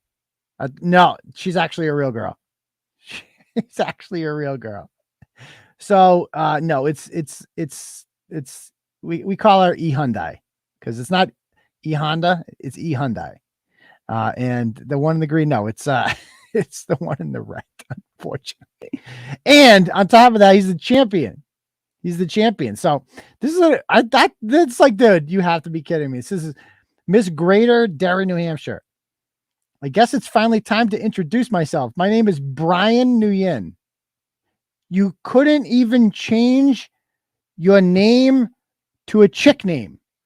You're just Brian, the transgender fucking beauty queen. You can, I mean, okay. So Brian Nguyen says, I'm 19 years old and I'm currently a freshman at Nashua Community College, majoring in business management. I hope to use my degree so that I can create sustainable, ethical, and inclusive products. What? Such as clothing and cosmetics and accessories. I also hope to continue to grow my career in the modeling, and social media industry. Okay, and stop right there. This whole thing now where it's like you can be anything you want. No, you can't. I'm sorry. If you weigh 300 pounds, you can't be a model. It's fucking gross. Models have to be hot. They have to be. Nobody wants to see a fat model. Anybody who tells you, oh, you look so good. No, they're just saying that because they feel better about themselves and they say, you actually look hideous. You should stop. You should stop. You should exercise immediately, go on a diet, and not pursue modeling at all. And accept the fact that you're a man also. My social impact initiative is Queens Are Everywhere. This is a media movement that helps the next generation develop self-confidence, realize their potential, and become the leaders of their destiny. Okay, I can't even. So I am ecstatic to be the first transgender woman, also known as a man. I'm the first man to be a Miss America local title holder. And I hope to make everyone proud and become the first to walk the Miss America stage. I am Brian. Honestly, the way we're going, he might make it. He might make it. I am Brian Nguyen, your Miss Greater Derry 2023, and I'm excited for my year of service. I mean, dude, come on.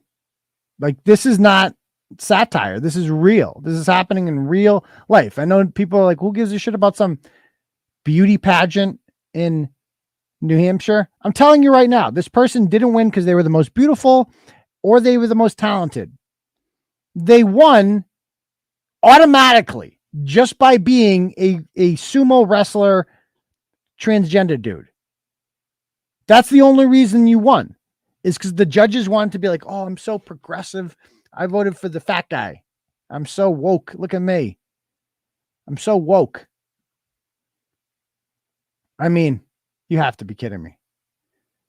Congratulations. And you got a scholarship too. $6,000 worth of scholarships. So it's not like a small thing. Again, it's great. The best part about being a dude is we can just take whatever we want from women. That's one thing I've learned. All of the gains of feminism are just completely eliminated. And I would argue that all of the gains of homosexuality have also been eliminated because back in the day, this is just a gay dude. This is a big fat gay guy. That's what he would have been 10 years ago. Now he's a chick. He's still into dick, I'm sure. I'm quite positive. But he's a woman now, so what? He's just a straight chick? You're just another, you've eliminated your homosexuality by transitioning. Amazing. Congratulations. Iconic and history maker. What? Congratulations. I mean, look at this picture. Is this picture not everything? Look at that goddamn picture. I mean, look at this. He looks like he ate her as an appetizer. Is this a joke? No. I mean, it reminds me of this. It really did. Same energy. E-Honda. That's what I call it. E-Hyundai. Just coming out here. Switching teams. Oh, dude. Normalizing the bulge. You have to be kidding me. You have to be. We have to pretend that this is normal, that this is that not all. We have to lie about two things here. We have to lie about, number one, you're a woman, you're not. And number two, you're attractive enough to be a beauty pageant person. You're not. This is what equity looks like, by the way. Remember, equity is not equality. Equality means you all have equality means everybody has the same opportunity, right? So if you want to get thin, you can being a beauty pageant, right? That's equality. If not, sorry, you didn't win. That's equality. Everyone had the same shot. Equity is the equality of outcomes. So everybody gets to win the beauty pageant, including E. Hyundai. He also gets to win somehow. That makes sense to these people. So, Diane, why'd you time out 7-pounder? See, Diane Woods Emerson, we see you doing that. When you use your account to time people out like that, we see you in there. Hey, Diane. See, Diane, why don't you just comment, Diane? We see you here. You're here for every show. Why are you so afraid to comment? I know Brett's going to yell at you and he's going to call you disloyal and all that stuff. But we see you on there. We see you in there. So you might as well just comment. I don't know why you don't comment, but whatever. I digress. Let's go back to this. Brett will be upset. I mean, I guess I don't blame him. You don't want to be on Brett's bad side. He's got a lot in it. He's a scary guy. He's a very scary guy. Very threatening guy. So there she is. She's so, I mean, look at this. Okay. Dude, you got to be kidding me. This one says, agencies, here I come. Getting ready to send in my comp card so I could take modeling more. Like, picture that. Picture that. Like, no one ever told this fat guy, E. Hyundai here, no, you can't, you don't get to be a model. Okay. Next step in the woman playbook, cut bad looking bangs out of boredom. Okay. Good luck with that. Okay. Now here is his thing. So you have to have a talent to win this. His talent is being oppressed. That's his talent. Shockingly, that's all he wanted to talk about see, I think transgenderism is just narcissism. It's just this desire to talk about yourself. You're not that interesting of a person. So anyway, let's play this.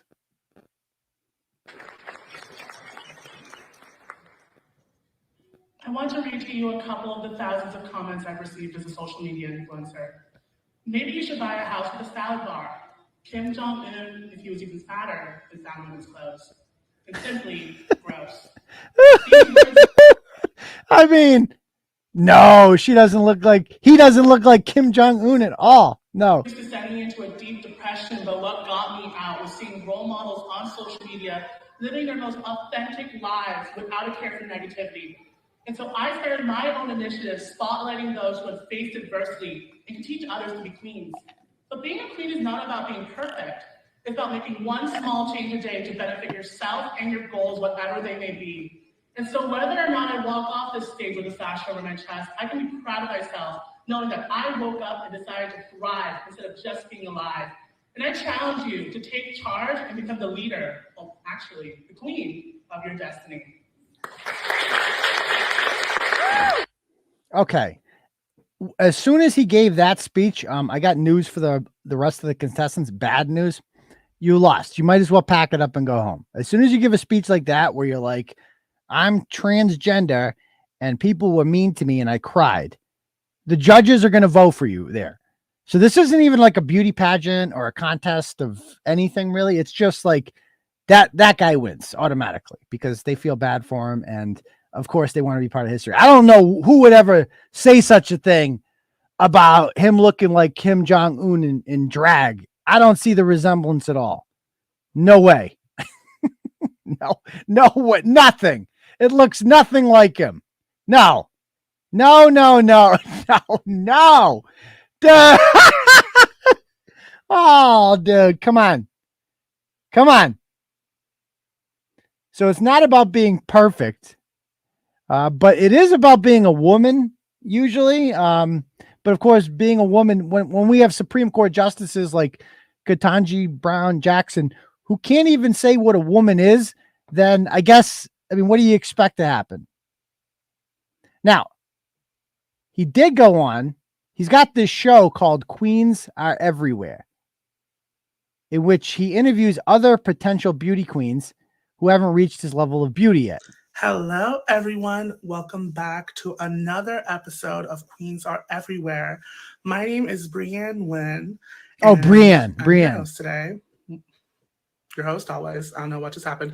But make sure before we get into At least he doesn't have to get fake boobs. That's one follow thing. this Instagram account, turn on the notification bell so you don't miss whenever I'm live with another episode of Queens Are Everywhere. Make sure to follow. Hi! I'm here. We're living. We're doing it. Hello, how are you, my love? You know, I'm doing great. I'm living the college life. I'm having a blast. I miss you tons, though. We used to live, like, right next to each other.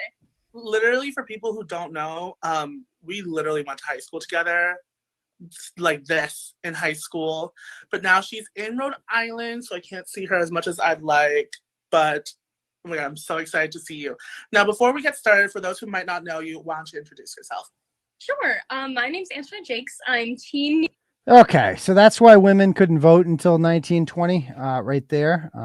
It's just like, are you fucking kidding me? Anyway, now watch how the people react to this. Now, and I do blame the girls part of this. Like they are partly to blame. Just watch this. This is how he gets announced as the winner. Can we skip to the good part?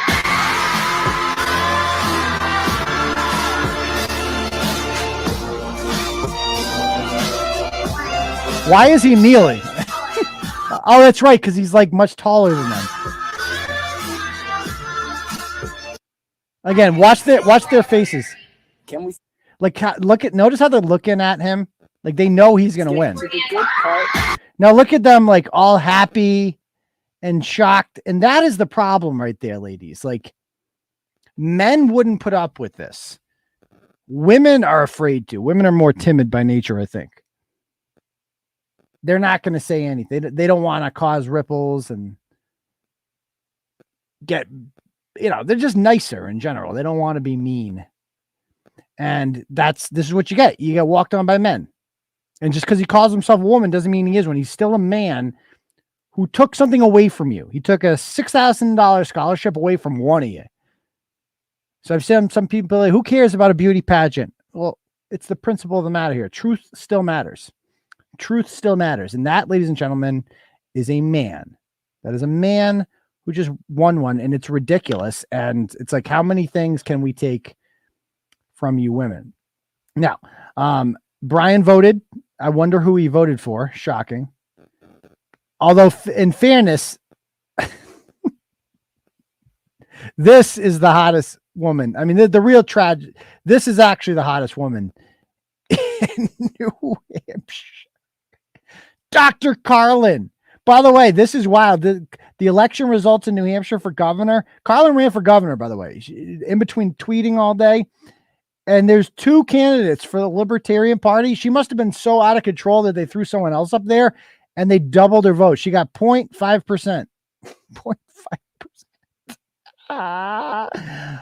Oh my God. Oh my goodness. So he watch this part where this is his post-victory speech. Trans community as Miss Derry, and I was like, girl, this is easy. Like I felt like I got set up for good. Watch that. So he's going to eat French fries and burp a lot because he's a model of fitness. He can do this. Oh my God, that's so gross. I'm so sorry. No, you're not. But my social impact was so good. Thank you. I honestly thought that was probably like the best I've ever sung that song. And my social impact, I think, went really smoothly. Like that was also the best I've ever run it. And then for question, they asked me like, how would you represent the trans community as Miss Derry? And I was like, girl, this is easy. Like that was, I felt like I got set up. Like that was the question. So your really tough question was, how would you affect the trans community?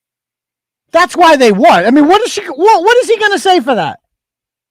Like he's going to be like, well, it makes me strong and brave. It's like, this is so, I mean, they're beauty pageants. It's all retarded anyway, but it's the principle of the matter here. Okay. Back to eating French fries. for a good. Oh my god. Oh my god. Oh yeah. Chew them. I felt like I got set up for a good answer there. Oh yeah. Wash it down with some Coke. Do it. So I felt like my answer was really good. What? Oh my god. Question was perfect. Thank you.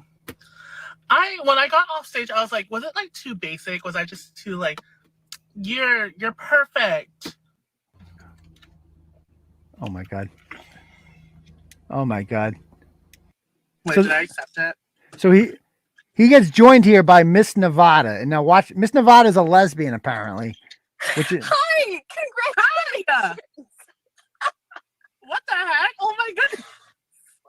So Olivia, who is Miss Stratford, she texted me and told me that you won and made history, and I'm really proud of you. oh my god. Oh my goodness. How is this real? Going to Miss America this December? Oh, you're cutting out, babe. Huh? Oh no, it's because I'm in the parking garage. Can you hear me? Yes, I can hear you now. Okay, I follow you on TikTok. Do you know who I am? Okay, so you're Miss Nevada, right? Yeah. So I'm the first openly gay Miss Nevada, and Oh my god. Girl! And I have been waiting for a trans woman to win because I want to push the envelope as far as Miss America can go. And I am so proud of you. And that's what it comes down to right there. I want to push the envelope as far as it can go. I want to see how fucked up and ridiculous we can get before somebody steps in and says, enough is enough. This is absurd. You're a dude. You don't get to be Miss America. And the answer is we can just keep pushing the envelope. Because obviously you're not talented or sexy or female, but you fucking won. You won. And here I am. This moron is pretending to be happy about it. Like, this is so great. Why is it great? Like, a bunch of women lost because of this. And this is, again, why women couldn't vote till 1920 is because you go along with shit like this. And you got people like this. Nope. Moron. So anyway, that is your Miss whatever. Oh God. Look at those fries.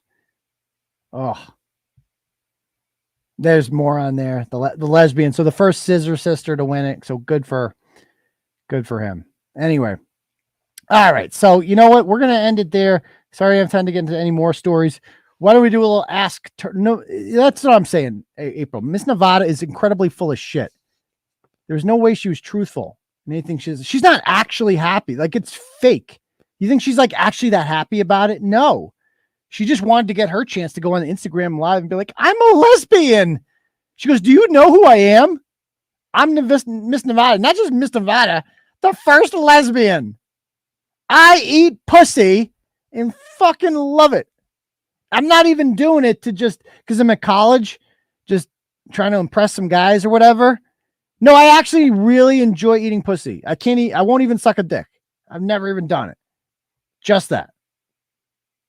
So yeah, we're supposed to think that's normal. That's what the left would have us believe. What you have right there, that's what progress looks like to Democrats. And somehow what you just saw right there, that wins elections. Catherine Cortez Masto is likes that, thinks that's good. Supports that. Maggie Hassan supports that. They won. John Fetterman supports that. He won. That's insane.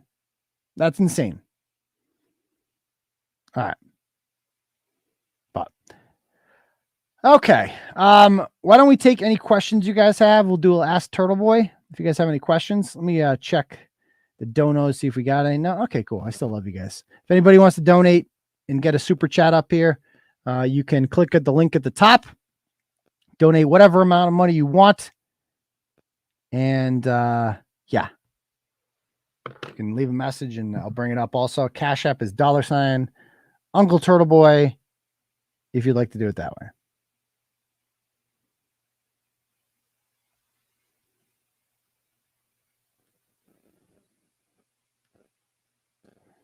Okay. Any other court stuff besides 1220? I have an Ashley St. Angelo hearing coming up on, I think, the 16th. I have to go to the Kate Peter hearing. I'm not allowed in there, but I am as a journalist. I'm interested in covering that. Krusty Panties, Miss Moral Authority of the Interwebs. She is facing a magistrate's hearing against the Boston police, the police department, not me, not the victim. The police department has filed a criminal complaint against her for violating a harassment protection order against a woman who got a full year order on her on September 6th because Kate Peter kept posting lewd images of her on her YouTube channel and Facebook page and posted her address and sent people to this woman's house to take pictures, which were then sent to me as some sort of threat, I think. I don't know. But the bottom line is people actually went to this woman's house. So, yeah.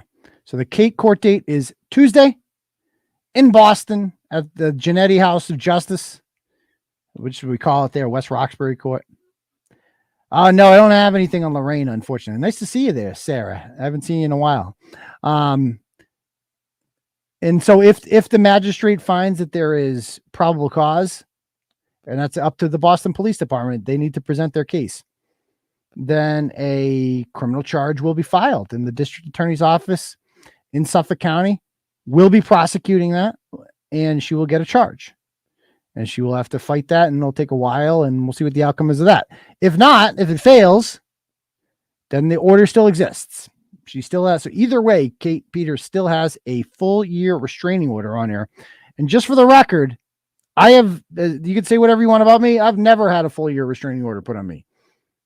Ever. I've had people try to get them a lot. Nobody's ever actually got one. No, girl boss attorney is not going to be our lawyer, even though she said she's the best attorney in the world.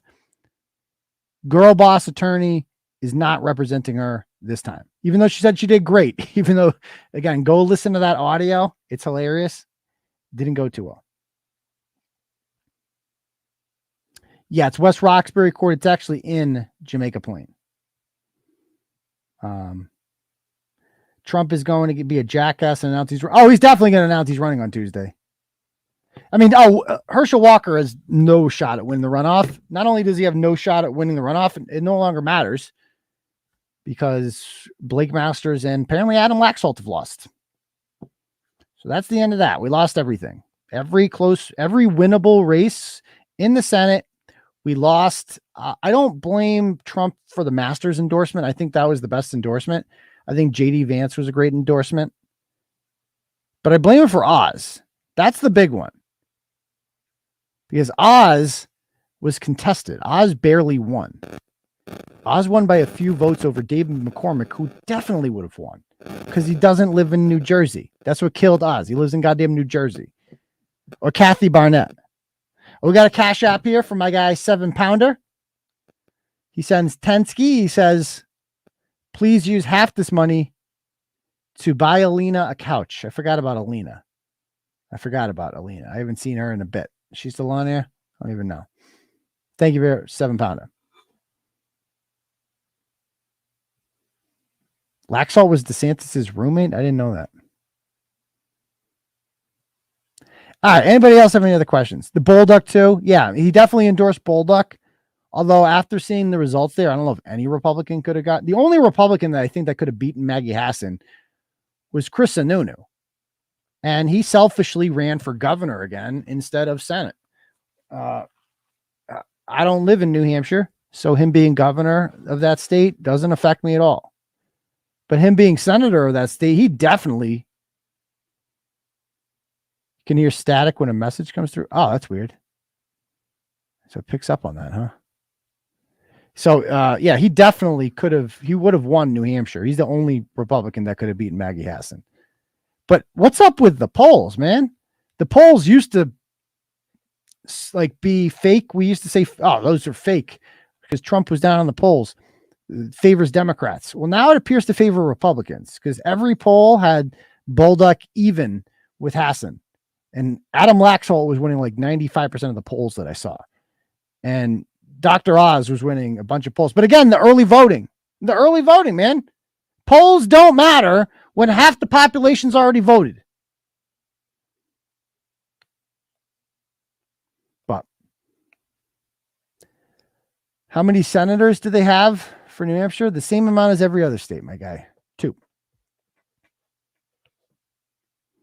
Lewandowski told Howie Carr that Trump wasn't happy when Sununu made a joke about Trump. I mean, if Sununu didn't run for Senate to spite Trump, then that's on Sununu as well. He needs to get over that too.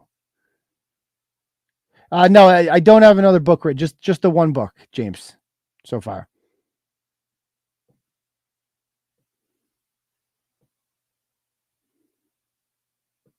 Anybody else have any other questions they want to ask?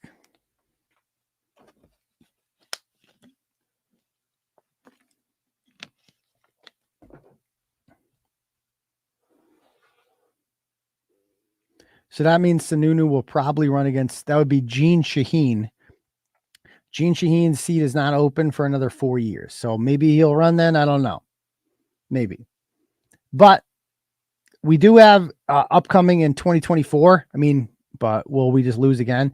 There are some really vulnerable seats for the Democrats in 2024 in the Senate.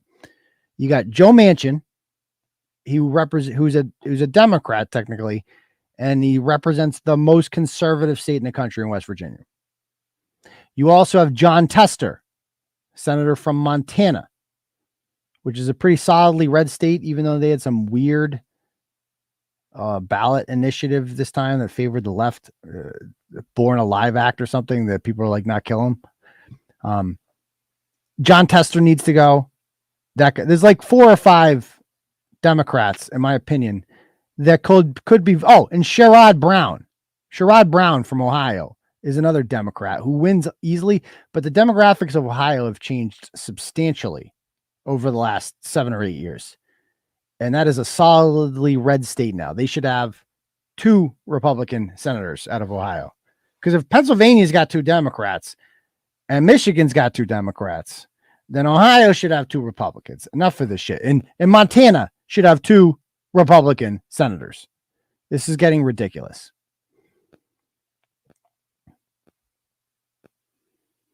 Baker will try to get. See, you know what? I would go for that. Charlie Baker. I would vote for Charlie Baker for the Senate. That would be interesting. So Pocahontas is up next. Pocahontas is up for re-election in 2018. Man, wouldn't that be something if Charlie Baker ran against her? I would vote. I'd have a Charlie Baker sign in my yard. I don't even like the guy. I don't like the way he governed the state, but I'll take him in the Senate because that's as good as you're going to get. On a national level, like I'll tell you one thing, Charlie Baker would not have confirmed Rachel Rollins. So that could go out to that seat. I feel like Ed Markey's seat would be easier to win. I feel like Elizabeth Warren is more popular than Ed Markey, but we'll see. Because I mean, that would be the last time that happened was in I think it was like 96. Bill Weld was a popular Republican governor when I was a kid. And then he ran against John Kerry for Senate. And he got his ass beat. It was like 57-43. John Kerry won. So it's like we will elect these people to govern the state, but we won't elect them to the Senate for some reason. But Charlie Baker did better in his governor race than Elizabeth on the same ballot. He got more votes for governor than Elizabeth Warren got for Senate. That's interesting. Hopefully we are done with Jeff Deal. I never want to see that name again. Go away, Jeff Deal. How do you remember this shit, Matt McCarthy? Bob Dole tanked down ballot. How do you remember that? That's crazy. I was so young when Bob Dole. He used to talk in the third person. Is he still alive? He's like 100, isn't he? Or did he just die? Is Bob Dole dead? Bob Dole. Oh, he was. Okay, he died. Oh, he died last December. Okay, he's dead. He's dead. Almost lived to be 100.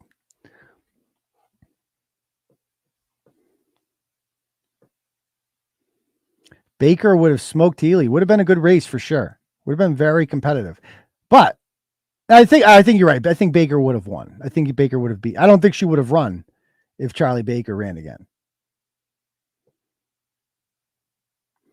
Deal is the Beto O'Rourke and Stacey Abrams of Republicans. Like except those two at least are celebrities almost. Like people know who Stacey Abrams and Beto O'Rourke are.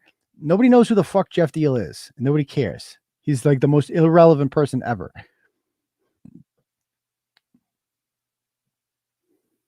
All right. Anybody else have any other questions they want to ask before we call it a night?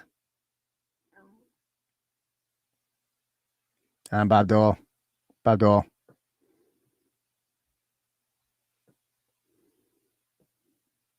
All right. So I guess we will see you guys all for the next episode of Turtle Boy Live on Tuesday night.